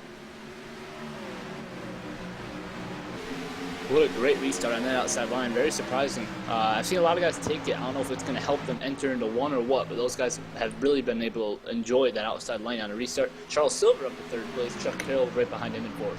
Might be a little bit of wheel spin on the bottom, Colin, to be honest with you. With the wheel turned as much as it is, it's very possible. Yeah, the outside lane might get a little less wheel spin, although we did see Wayne Willard stack the field on the restart, so I'm not sure, maybe just a preference thing. Back to the field, some battles going on here. This for the 8th position. Number 12 for Rob Burns, number 5 AJ Scarborough battling that 19 car. That's a good little battle going on there. That's for some positions to put yourself in a position to make a run at this. You see Stephen Massey got that caution. He's up into the top 10. Oh, Anthony Fisher pushes for 3rd place. He's going to push Charles Silver to the outside. Chuck Carroll's going to hopefully... Oh, Charles Silver, the crossover. Chuck Carroll wants the inside of him. Great battle here for 3rd place, John. That's a respectful move there by Charles Silver. He thought of the crossover there. He saw Chuck Carroll was closing behind him and didn't want to cause a 3-wide situation, was my thinking there. Good respectful racing by the 7 there to realize what point we are in the race and not let tempers take over with that little bit of a slide job by Anthony there. But good battle there. Anthony Titchener takes the 3rd position and looking for a part of this lead. And John, we talked about late last green flag run that Christopher Coy was going to lose the Lucky Dog spot. He ended up not losing the Lucky Dog spot. Corey Chaffin stayed on the lead lap, and both those guys are still on the lead lap right now, running 14th and 15th respectively. So Christopher Coy's strategy didn't necessarily work out and gain him anything, but it certainly didn't lose him anything. So the gamble, pretty much a risk-free gamble for him tonight. So playing those Vegas odds, a good move on his part, and it turns out to work all right. And John, out of nowhere, we talked about him. All the time we talk about him. And all of a sudden, Anthony Titchener's there. And he's the kind of driver that he'll pass both these cars in 5 laps if he's got the car to do it. He does not wait. He's not patient. And he doesn't have to be because he has the car to pass. I don't think he has the car to do it. I don't think he does. Tonight, he has probably the skill. not. I just don't think he has the car to do it. He doesn't have the setup. He's been struggling at Vegas. He's been looking forward to Texas. He gets loose right there. Yeah, he's certainly going to wheel that car. You mentioned he might not have the car to handle his talent level. He's a very good driver, and the car might not be able to keep up with it. That always makes for a fun battle towards the finish, but he's got the he's certainly got the wheelmanship to go out there and do it. It's just not that type of track where I think you can make a bad car good. Absolutely, John. And you see Mark Figueroa taking the defensive line into turn 3. It's nothing new here at ECR. These guys don't want to give up any sort of spot. Nick Grotha battling back there. I think that's for 8th place. Nick Grotha and Stephen Massey. Those guys have been running side by side the last 3 or 4 laps. Matthew Thunhorse might have got up into the wall, lost a lot of momentum, and Anthony Titchener is going to clear him down in the turn 1 for P2. He's going to slide up, John, and I think Thunhorse is going to cross him over. That car is just not holding the bottom for Anthony at all. No. He's pushing so bad off the corners. And it goes back to that tight loose situation, John. I think he's, he's like he's the guinea pig of it all right now. He's the guy that's been really struggling with it all night long. And you mentioned tight loose. It's pretty much a situation where your car's tight, and so you put more wheel into it to turn it, and therefore makes the car loose. But it's hard to find the balance of how much throttle to use to turn the race car as opposed to steering. Because when you have a tight car, steering really doesn't turn the car. It's more of your throttle control. So kind of got to feel that out. He's had the cleanest air he's had all night. He's only got one car in front of him. Give him some time. I think he'll manage it. But right now, struggling a little bit with that 87 South Carolina machine. Hey, John, he's doing a very good job. But I'll tell you what, who's loving all this right now is Matt Figueroa. I don't think Anthony Fitchner has the car to compete for a win. I think the only two guys that do are Matthew Thunhorse and Chuck Carroll, the two guys that have been doing it all night long.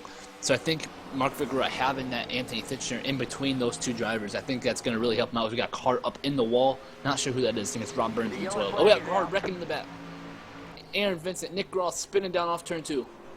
Aaron Vincent trying to hold it down, the 49 car. Tough break there. The 50 involved as well.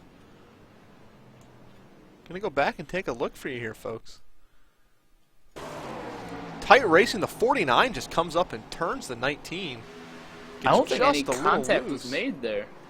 Then the 48 just kind of cantered onto it, comes back up. 50 innocent bystander, and the 19 gets some more on the nose. Yeah, we're going to go back and take a look on the nose. Well, it looks like it's that the 19 had to check up for the 97, and the 49 didn't expect it. And obviously netcode isn't contact, but it definitely has that sort of contact. If you can go to his nose view, you can see the 49 never made any contact. Maybe it's just my client here, but it looks like there was a little bit of contact made. If not, there may have been anyway. But certainly one of those things you don't like to see. Been, yes. And then he finished off the job, obviously not intentional, but Nick Roth might have had a chance to save it. Aaron Vincent just kept hitting him. Comes back up the track here, nothing he can really do. He's out of control. The 50, tough break for Matthew And now George. John G. Pit. See, that's the tough call, and I was really hoping we'd get this caution because I actually really want to see. And they are coming down pit road. Mark Figueroa. Everybody. But do you take 2 tires? I mean, track position is very key. You've seen it's very hard to pass. You've seen it all night long. Do you take 2 tires? I think here. I mean, you're the crew chief here. If you're 5th to 10th, I think you might take 2 somewhere in there to take that gamble. If you're up front, I think it's a 4. Especially if you're that 6, that 00, or the 88, because, again, why gamble when you've got nothing to really gain by it? You've got the fastest car.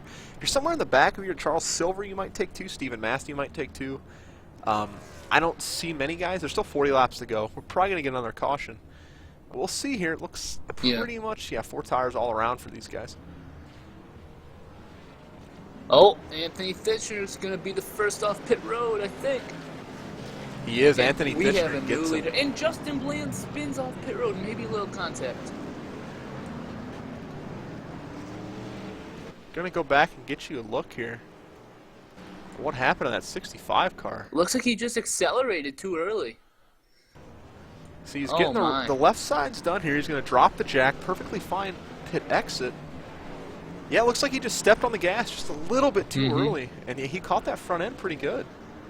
Ooh, good job with Charles Silver to miss him there. I don't think it's going to hurt him too bad, John. I think he'll be all right.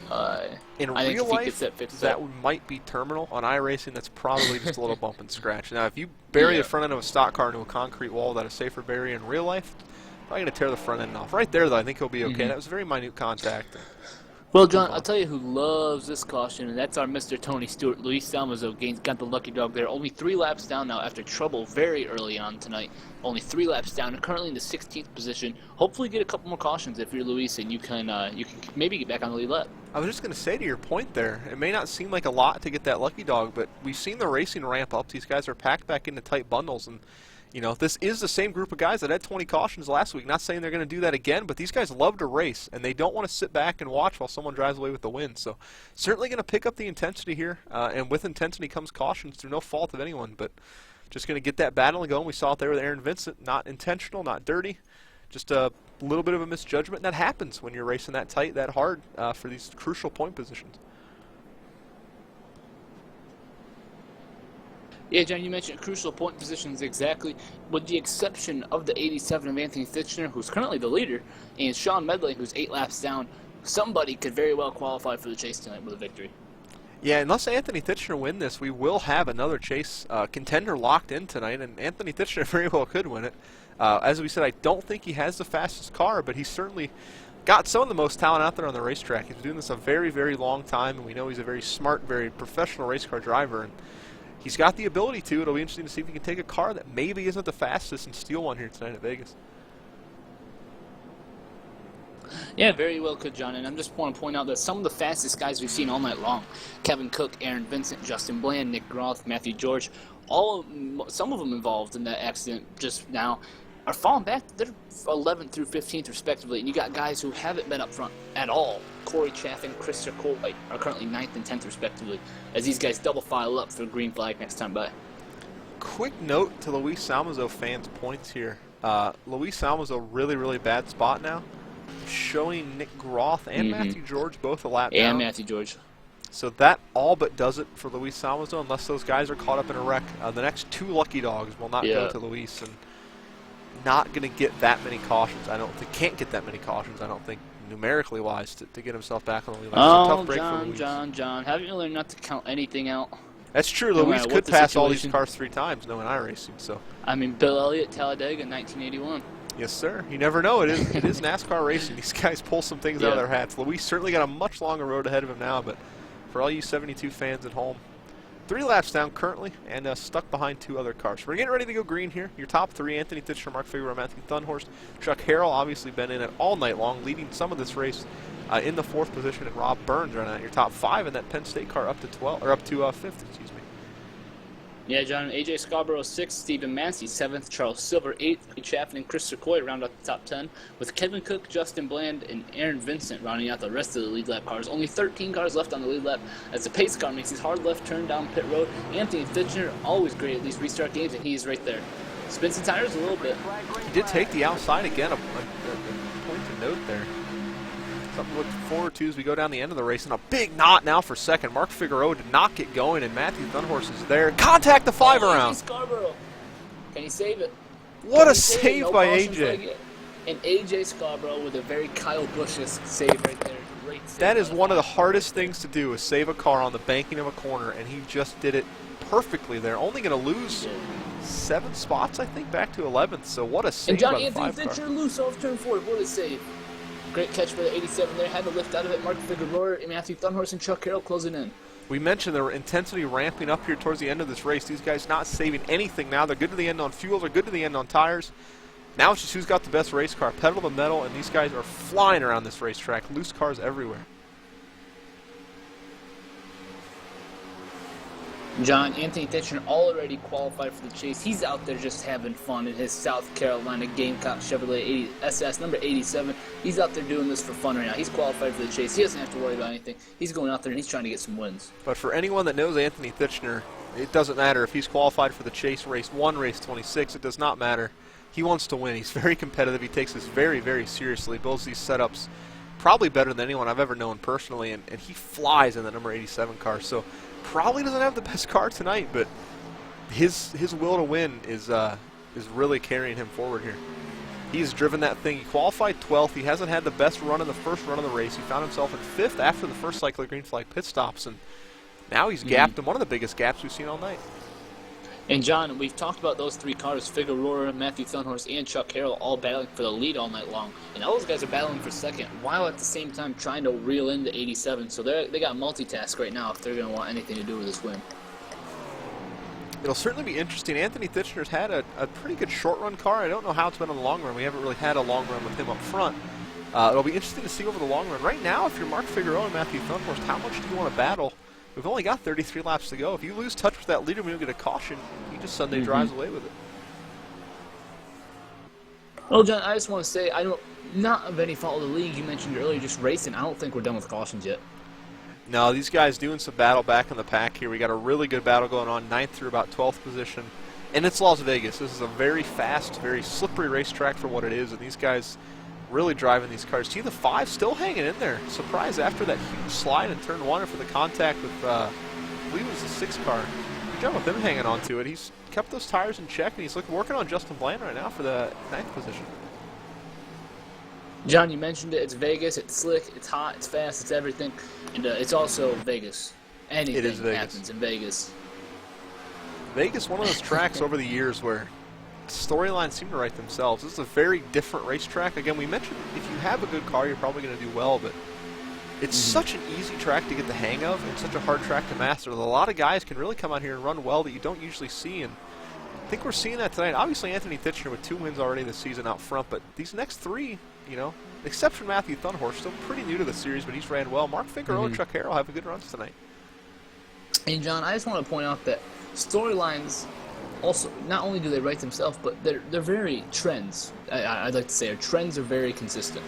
As you go back and you look, I mean, you guys look at the back. You go back and look at, we run 1.5 miles a lot throughout the year. We run them majority of the season, and when you go back out there, Anthony Titchener ran second at Atlanta, behind only to Aaron Berge, and Mark Figueroa sat on the pole at Atlanta, so we know he's fast. And Chuck Harrell even finished 7th at Atlanta. So you're going to see these guys that start to separate themselves from the rest of the field. We mentioned, I was upset in a way that we didn't get to run Las Vegas when we were scheduled to run week 3. We had to postpone it here to week 6. This is such a good benchmark for where your program's at. Obviously, these are open setups. These are race teams. AJ Scarborough thinks better of 3 wide there, but these guys really try to pace themselves, you know, through Phoenix and through Martinsville and Daytona, different tracks where you don't really get to see what you're made of. Las Vegas is a track, as well as Atlanta, where you really get to see what your team has. And it's kind of upsetting these guys didn't get that chance early on. They kind of had to postpone it. But now after Auto Club and Atlanta, you know, these different tracks, we're starting to see who's really good. Yep. And right now, they're all up front. Yeah, John, and we go to another 1.5 miles next week at Texas Motor Speedway, another 1.5 mile venture for these drivers as they look to try to separate themselves from the rest of the field, especially Anthony Titchener, who's doing a fantastic job right now. He's currently holding a steady 8/10 of a second lead over Mark Figueroa and Matthew Thunhorst. I don't think it's done, though. I think Mark Figueroa and Matthew both have kind of longer run cars. We especially saw it with Mark where he kind of gapped him. Oh, Anthony cut the apron a little bit. He got loose just chasing up the hill. He's going to lose a little time there off turn 4. Anthony really can't afford anything right now. I mean, he's got to drive almost a perfect race. We got 26 to go that time by. And John, it's just so hard when you have a car that isn't cooperating with you, and that's a problem with Anthony Titchener right now. It's a problem he's had all night long. He just doesn't have the car, and he's really making up for it with skill right now. It's hard to say a guy out front doesn't have the car, and we know some of you might be thinking we're insane, but in all honesty, he was 9th in practice. He qualified 12th. He ran most of the first run back just inside the top 10. Had some lucky breaks. He got a few spots on the first round of green flag pit stops. He got up to 4th. Got really lucky with a late caution, got himself in the lead, and he's kind of never looked back, but he certainly doesn't have consistently the fastest car out there. Right now he might, but throughout the night he's not been the #1 car. Yeah, absolutely, John. Mark Figueroa is closing in on him. I don't want to say anything because I jinx everybody that I talk about apparently tonight.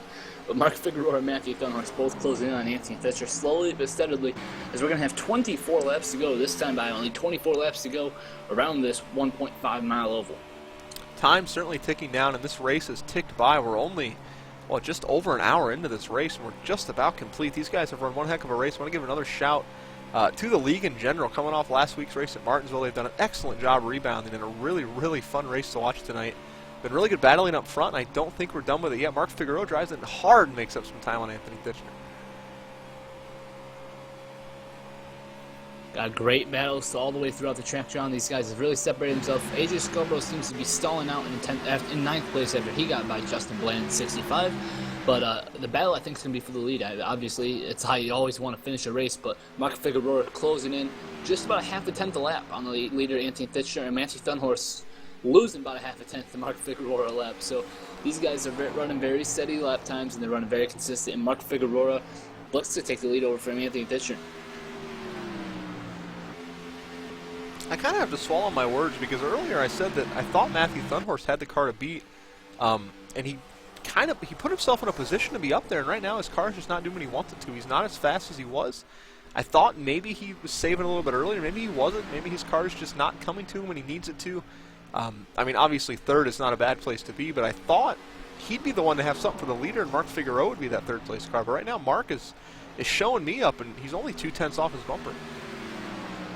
Well, John, I think it plays into Mark's cards. We talked about it earlier, about how he's driving in it harder, and it could be burning up his tires, but on a short run, like we do, like a sprint to the finish like we have, I don't think it really matters about tires. Yeah, tires here in Vegas, he's really using that to his advantage. They play a part, but not as big of a part as in Atlanta or Texas. This track is not really hot out here either. It's only 70 degrees for this race, and it's not really eating these tires up too badly. I don't know the exact tire wear, but the times haven't fallen off a considerable amount, especially for a 1.5 miles. So coming down to the end here. I mean, these guys pretty much on an even playing field, looking to go get it. Quick call I want to give Stephen Massey, Nick Geilis, I believe, pointed out in the chat here. All the way back up to 6th. He was on the pole tonight. He had the 2 rides to the infield grass. He's battling right now for the 7th spot, but a good rebound by him and a good drive in that Tennessee number 97. Got to represent those volunteers, John, running up there. He's doing a good job. What about Charles Silver? He's been running inside that top 10 all night long and currently in 5th place trying to get his season best finish of the year in his North Carolina Tar Heels machine. Yeah, he's been a guy I thought would have something for the lead tonight, maybe a chance to win this thing. He never really found himself in a position to challenge for it, but consistent night. He's been inside the top 5, most of it inside the top 10 all night long, and right now he's coming up on the back bumper of Chuck Harrell, a guy that we thought would have a shot to win this thing, who's fallen 3 seconds off the lead in 4th position. Yeah, John, you mentioned it. When he gets behind people, he really loses off a lot of time, and I think that's really playing into a factor. It's a good catch by you about how he's really slower in dirty air. Yeah, with this new rules package, it really affected these cars a lot more. Almost, not obviously nowhere near as much as the Indy car, but a lot more with the aero push you get off the back of a car, and it's something that these guys maybe still figuring out a little bit, and Chuck Harrell maybe didn't build a setup that's comfortable in dirty air, and that's something that people in real life struggle with all the time. Is they're great out front, and they can easily run 3-4 tenths of faster laps out front than they can when they get behind somebody. So when Chuck was out front, he had the car to beat. Now that he's dropped back a little bit, he's really struggling, looking to drop that 4th position to Charles Silver in the 7th. And John, just as we seem to be counting out Matthew Dunhorse, he comes right back on the bumper of Mark Figueroa. That's for 2nd place right now. Mark Figueroa losing by half a tenth right there to Anthony Fitchner. Anthony Fitchner trying to pull away. He catches that 8th, and he gets all the way down to that white line. We talked about earlier not being able to hold that white line, and he's doing a great job of it right now. He's done something to that car or to his driving style, because earlier he couldn't keep that car on that white line at all. He was in the middle line, and he was struggling to hold that. Right now he's got that thing hooked on that white line Kevin Harvick style, and he's just flying around this racetrack. Something he did in the pits or something he's changed in the driving style. Anthony Fitchner now becomes the car to beat after not really getting his name mentioned a lot all night long.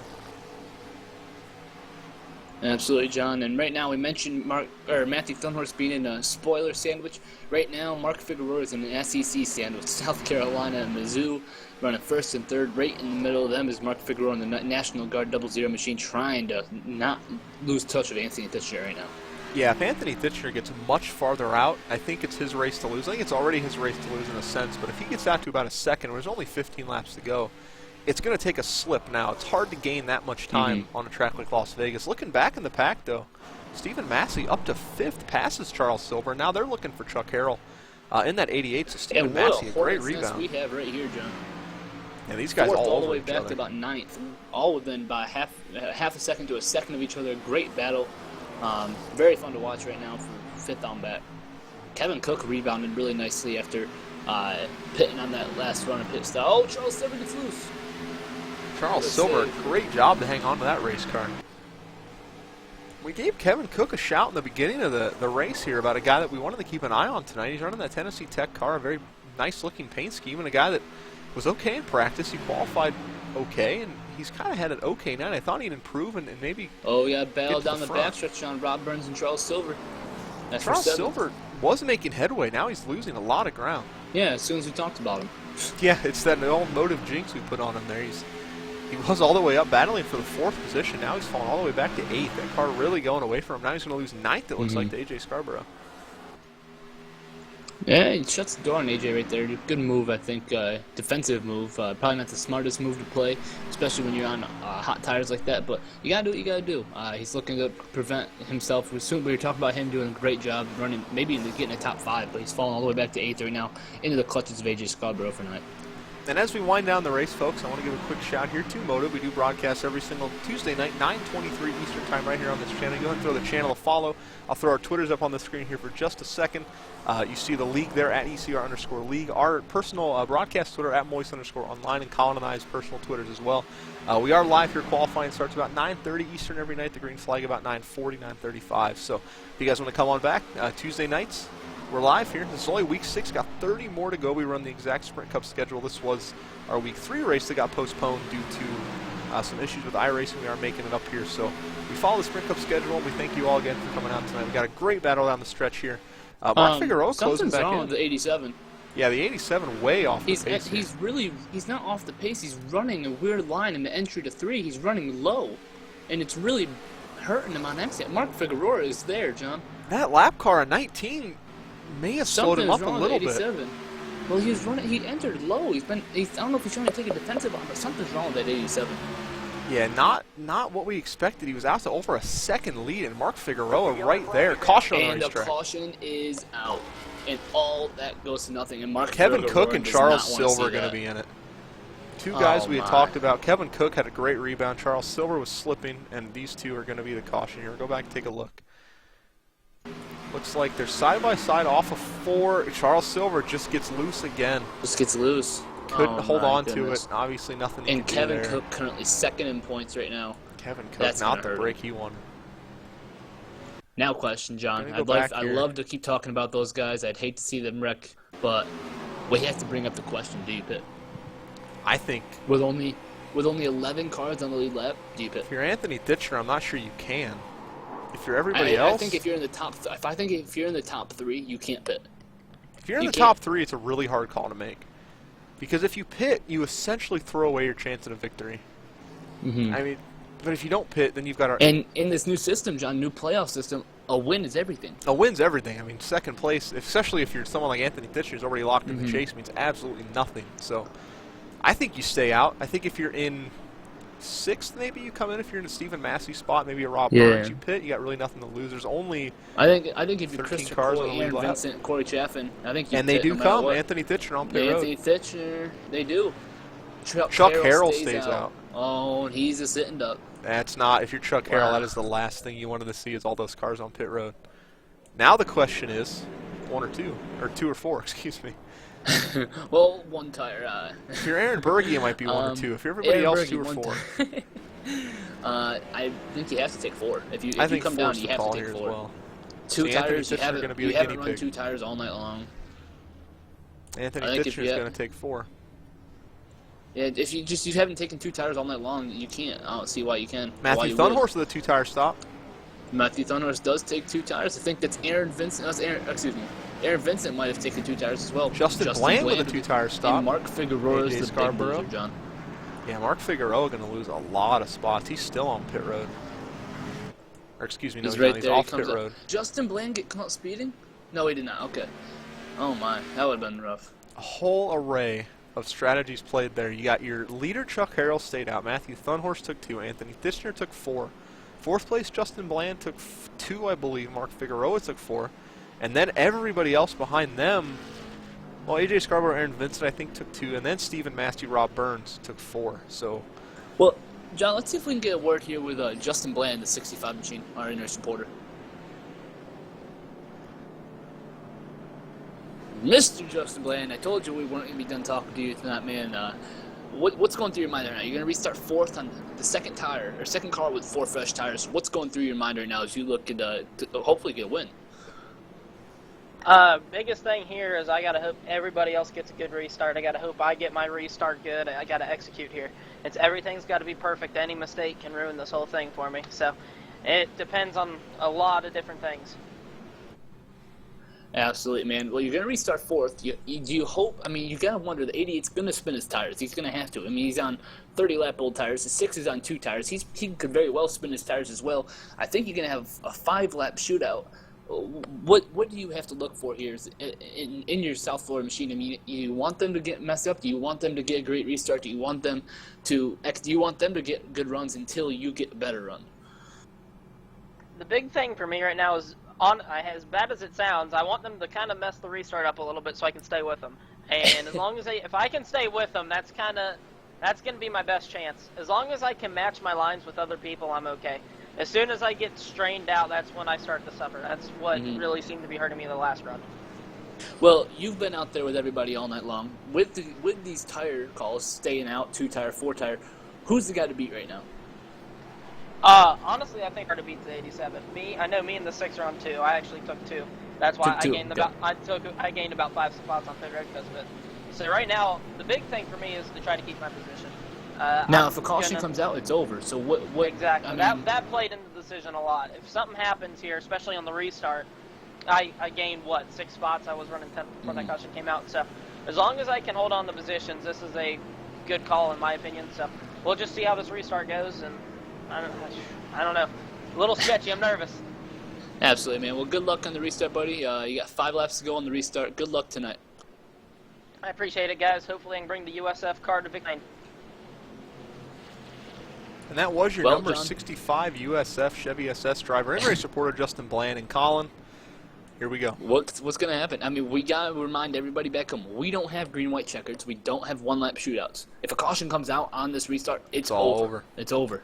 Interesting So, note here, Chuck Harrell, Harrell, sticking with the trend, took the outside lane.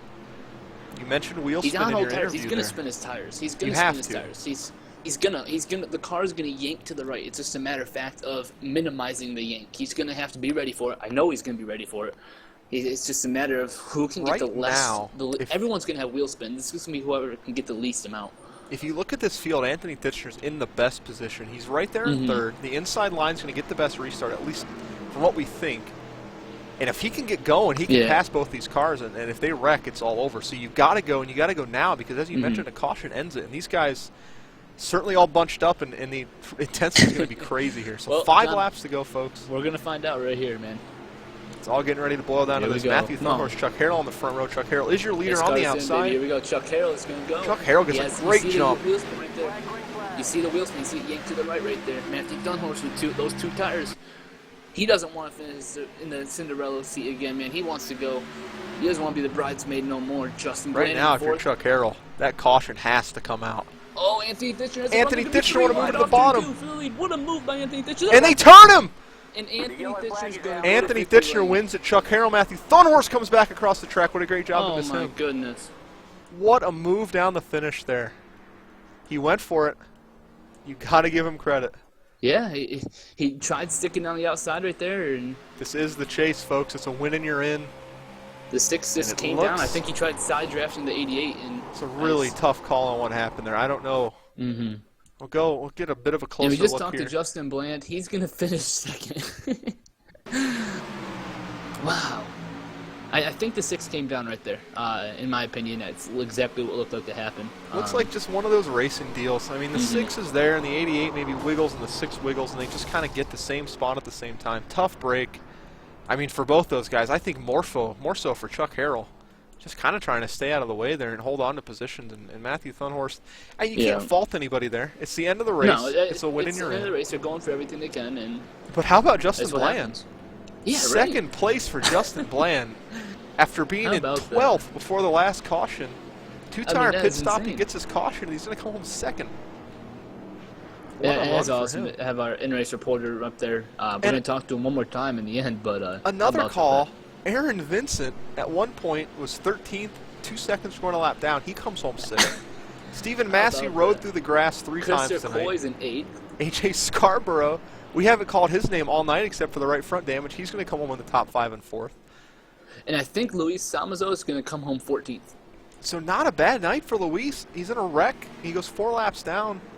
You know, Obviously on not lap the 20. night you want to drive from behind the entire night, but definitely not But for awful. points, I mean, that's not awful going forward. Luis, a good rebound. And Anthony Titchener's going to get his 3rd win of the season, not to overshadow that. Your And the winner tonight, 4th Anthony win in a Titchener. row by Harris Mickus Famous Racing. Yeah, what a drive by that team to start the season. They are locked in. I mean, well, obviously locked in the chase, but they're locked in mentally. This team is going to be one to watch to sweep events. I mean, they're crazy. Definitely something to look forward to. So the EOL should be given to one of the 2 drivers, obviously, that was involved in that wreck. So nothing really to follow up drama-wise there with the front runners. I think no matter what, this Chuck Harrell's going to finish 12th, and Matthew Thunhorse is going to finish 14th or 15th. I don't think it's going to really affect anything that bad because they both were involved. Good to see here. We have a caution at the finish that doesn't affect the EOL. Doesn't affect the outcome. We had some controversial calls a few weeks ago with different things. So good to see a finish tonight that is going to go as planned. Again, I think we would get one to go on this restart. We do not do 1-lap shootouts here. Yeah, it would be a 1-lap shootout, but At there's nothing you ECR. can do about that. The But reasoning how about behind the that- move Anthony Titchener made, John? If we can go back and look at that from his nose camera, his gyro cam, I mean, just the thought process that had to go through that. If you give me just a second, I might be able to get us back that far here. I'd love to look at that. I mean, All right, his folks. gyro cam right there is it's a thrill to watch. Go ahead and just roll it from the restart here. We're just going to go on board. This is coming down the backstretch on the pace lap. Anthony Titchener, as I called before the restart, pretty much the second best spot he could be. Obviously, the first would be where Matthew Thunhorst was at. You always want to be, on the inside line, but in third position is not a bad spot to be. Chuck Harrell was on the old tires, and Anthony went out and he did what we knew he so many times could do, and just overdrive a car really that wasn't as good as his talent level, and he made it work. He did a fantastic job. Look at the restart here from his nose. I mean, these guys did a great job of not wheel spinning. Chuck Harrell really got a little bit because his back end was jacked up. He was getting a little bit of a push, but really great job. And Anthony Titchener right now, going into turn one, not what you want to see, and then out of nowhere just makes it look stick. at that run. I don't know how he didn't make contact with the 6. He just drives it in. Just about. He only lifted the turn under the 6. He didn't lift all the way through turn one, and then just. And John, obviously, when you see those guys wrecking, him. it's virtual, so you can't do anything like what I'm about to say. But when you see those guys wrecking, you know Anthony Titchener is fist pumping the hell out of that car. Oh, he's sitting in his rig at home right now. He sees those cars in the mirror with that smoke, and he knows he's just won. And that is an amazing feeling. You obviously don't want to win by a wreck. It's not something that you enjoy doing, but a win's a win, I think he no earned matter it. what, the way he drove that thing, I think it was his race no matter what. Oh, the way he made that 3-wide move, that was one of the best moves I've seen. I mean, I've been on iRacing now going on my second year, and that was one of the best moves I've ever seen pulled on this sim. So huge props to Anthony there. South Carolina, John. University of South Carolina, USC Gamecocks. I know he's talking about Windsor earlier. College He said he'd love to come in here and say that he's pumped to see his cock in victory lane, his Gamecock. USC. That's Anthony. Number 87 machine. Anthony's going to love to say that. And I don't know if he's going to or not because, I'm sure he will. PG-13, but a great run by I had a lot of fun tonight with the NCAA themed. And it was a blast tonight watching it. I mean, was. these are really great paint schemes. Again, thank you to Nick Giles for supplying these. We had a blast tonight. Luis Salmazo, great job. Yeah, Luis, a great job up there as well. Just a blast tonight watching these guys go around the track. It was a very bright, colorful, fun race, and we had a lot of fun up here in the booth. I know it was one of the better races we've had this year, and thank you all for coming out and being a part of it after last week's incidents at Martinsville. Good to come back tonight. A great race. Only 4 cautions, and all of them really just racing deals. Nothing real bad. So great run, and Anthony Titchener, what more can you say? 3 wins in 6 races. He's 50-50 on the year. Not bad to ever be 500 when it comes to racing. And John, I don't think he wants anybody else to qualify for the chase. I just don't think he wants anybody. At this point, we're going to get there all on points. There's only going to be like 4 winners because Anthony Titchener's driving. And it's going to make it fun. It's going to make it fun in Richmond in September, John. Oh yeah, these points positions. Remember, winning you're in, but the rest comes down to points. And see Justin Bland with a wave out the window there, and Anthony. Those guys have fun, and a great drive by Anthony tonight with that W. Yeah, a lot of fun by everybody. AJ Scarborough out of nowhere finishing 4th tonight. Stephen Massey 5th. Aaron Vincent 6th. John Rob Burns 7th. Chris Coy 8th. Matthew George, after going a lap down, getting a lucky dog, he's in 9th. And they wreck on the oh my goodness. Everybody beating the hell out of that car right there. Having some fun with the league president there, Anthony Titchener. Always fun when he wins these things. He puts so much time and effort in, and it's good to see. He's going to have a burnout he won't be able to see. Yeah, he's already burning that out, coming out of that motor. So you see Corey up there on his bumper, the 97 Stephen Massey teammates. Messing with their owner just a little bit here. But we'll go ahead and get these post-race interviews started, Colin. I'll go ahead and pull down our 3rd place finish tonight, that 00 car. Pretty much run well all night long. That he did, John, and I'm down here with the 00 Mark Figueroa. Had one of the fastest cars all night long, led the majority of the early portion of the race. Mark, you had a great run tonight, man, and finishing out P3. A strong run by your 00 team, and definitely a nice rebound. Yeah, it's been real nice. I've had decent cars, decent setups. It's just been nice to get a top 3 finish and come out of here clean with all the body panels straight. So it was good. I did have something for Anthony there at the end, and I did not want to see those 2 cautions at the end. Well, absolutely, man. I mean, you had a fantastic car in your National Guard 00, trying to spoil. We talked about all night, trying to spoil our college-themed night here, and you almost did it. You had a great car. You led the most laps tonight. 55 laps led. You got your first top 10 of the season. Like you said, we haven't had the finishes that have gone along with the runs. You got the pole at Atlanta. We've talked about these mile-and-a-half tracks and how they build up the majority of the season. So it has to feel good after getting a pole at Atlanta and come here and running very well at Las Vegas. Yes, it does. It feels awesome. I'm so happy. I'm ecstatic right now because it's just nuts. Absolutely, man. Well, congratulations on third place. You're gonna move up by no any means necessary, probably up inside the top 12 in points. You had a great run tonight. Congratulations on that, and good luck when we see you next week at Texas. I appreciate it, guys, and be looking forward to everybody watching Classic Motorsports be back up front again next week at Texas. That was your third place driver tonight, very confident in the 00 Mark Figueroa. He had a great run tonight. Thought, honestly, he was one of the cars to beat and brought it home third. Now our second place finisher, Justin Blaine. You got a copy, buddy? Yeah, I got you, bud. Well, it's finally my turn to talk to you. My buddy Colin's been talking to you all night long, and it's finally my turn to step in here and ask you a few questions. But you didn't really call your name much tonight, minus the in-race reporting stuff. What was going through your mind when you saw those cars get turned on the backstretch and you drove it through the smoke to second place? Dude, this is the highest I've been the whole race, so to get it there at the end is just awesome. And all the work we put in this week to get a top 2 finish is just amazing. Got to give a shout out there to Matthew. Great setup. He made this car as good as it was. So it was a blast there at the end. Thought I had a chance maybe for a win, but Anthony got out of the wreck as well. So I'm happy for him. Good win to Anthony. And whew, that was a blast. I feel like I won the daggum race. Well, you just about did. I mean, honestly, with the night you had, second place is almost better than a win, to be honest with you. You struggled pretty much all night long. Coming down the stretch there, 2 tires at the end there, you were one of the few guys that did it. What was the pit strategy on the call there? The big thing with taking 2 tires there at the end was the biggest thing, I'm going to be honest with you, is if there was a caution there at the end, the race was over.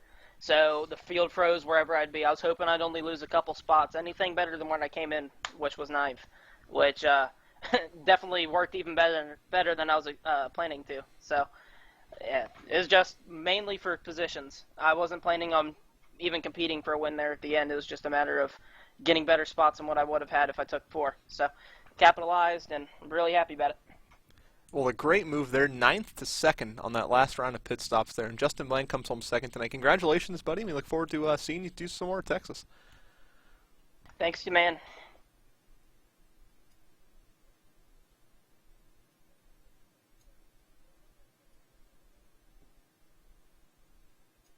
That was your second place finisher tonight, that number 65 of Justin Bland. Great run by him and convincing finish there with a 2-tire that pit stop. black line, which is pretty much above Hey, Anthony, the it's first Jonathan lane. in the ECR booth, So buddy. You got a copy?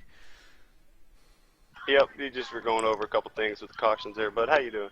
Hey, Anthony, man, you for the first time, I think all year, you didn't have the car to beat. You ran mid-pack, the latter portion of the top 10 all night long, and what happened? Like you just came alive out there. We talking about you didn't have the car, and you do have the skill. How'd you manage to get out there and get the win? Oh man, just you put it in the perfect spot. I mean, we were out front there, found ourselves good pitting there. I was ahead of Mark. I guess he pulled into his stall a little bit hard there, so had good pitting and came out with the front row there. Good, obviously good restart helped us hold on to that. Before that caution came, I got to say Mark probably would have had that one. Real great racing, man. I had a lot of fun. Made a couple adjustments there at the end that really helped it come off, and I finally figured out 1 and 2, so I was able to pick up a little bit of speed there, and just glad everything worked out. 4 in a row for Haters Make Us Famous, and it's just, we're on top of the world, man. It's great. And you mentioned right there 4 wins in a row for Haters Make Us Famous Racing. We talked about it just a minute ago. Do you not want anybody else to qualify for the chase on a win? You want them to earn it? Well, we'd like them to get in. Obviously, we want to have a full field on wins. We just want to make sure our guys get in first, right? Well, the way, man, you had a great run tonight. You led 35 laps, and you had the fastest lap out of anybody all night long. So you definitely had a fast car. You have some of the best driving skill in the league, and to come out there and get your third victory of the win, or third victory of the season after qualifying 12th, that has to feel really good about your chances going into yet another mile and a half next week at Texas. Yeah, man, you said it, and it's just a total team project here, team effort. I got to give credit to Aaron Scarborough for providing the setup this week, man, and giving me the speed, because I was struggling with speed early in the week and just not even finishing races because it was just not handling well at all. And we figure something out and get his setup, and we make a couple tweaks, and practice went well for us. And I couldn't thank them guys enough, man. Whether it's Sean, Aaron, Wayne, Joshua, all of them, man. Both Aarons there. We got a great crew, just a bunch of good guys. Well, absolutely, man. You improved your points lead by an insurmountable amount. You got your 4th top 10 of the season, you got your 4th top 5, and you got your 3rd win of the season, man. So congratulations on that, and good luck next week in Texas, and obviously good luck the rest of the season. We can definitely count on seeing you in Homestead. Hey, thank you guys. Appreciate it.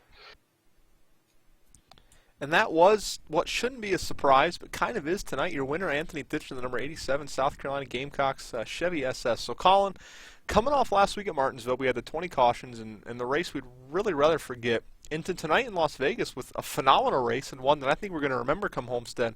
What are you looking forward to next week at Texas? We roll in another mile and a half. Well, no, I hope to see that we see something a lot similar to tonight. A lot of green flag racing, a lot of hard racing, a lot of close racing, and to see something. Hopefully, we finish under green next time. But I can definitely feel like we're going to have a great finish tonight, and hopefully, we see a lot of good racing next week as well. And I'm certainly looking forward to it. I know Colin is, and the whole rest of the ECR League is. We are live next Tuesday night, 9:23 Eastern Standard Time, right here on this Twitch channel for the running of the Texas event. It'll be week 7, and I think we roll into Bristol from there. So things getting intense as we roll into the season. So I want to interrupt you real quick, John. I just want to say I'm very happy that in Alabama, Crimson Tide Machine did not go to victory lane tonight. No offense to Aaron Vincent or Corey Chaffin. I'm just very happy about that. That is a big 10-4 on that. I don't think when we saw those two grid, I don't think anybody in the chat wanted that Alabama car in victory lane because that's all we would have heard about. But certainly, we never want to see anybody run bad, but when they throw in the Alabama paint, not the worst thing in the world to see them towards the back. Absolutely. But anyway, we go on next week at Texas. Should be back to the regular paints then. Some of these guys might stick with the college team. It'll be interesting to see who sticks with it and who switches back. But we'll catch you all next week right here, Tuesday night, 9:23 Eastern. Go ahead and throw the channel a follow. I'll throw the Twitters up on the screen again, as well as the league information and the everything's down below. So thank you guys for coming out. Again, we appreciate it. It was another awesome night of racing here at ECR. This is John Bucher, Colin Fern from MOTV signing off, and we'll catch you guys next Tuesday night, 9:23. We'll see you guys then.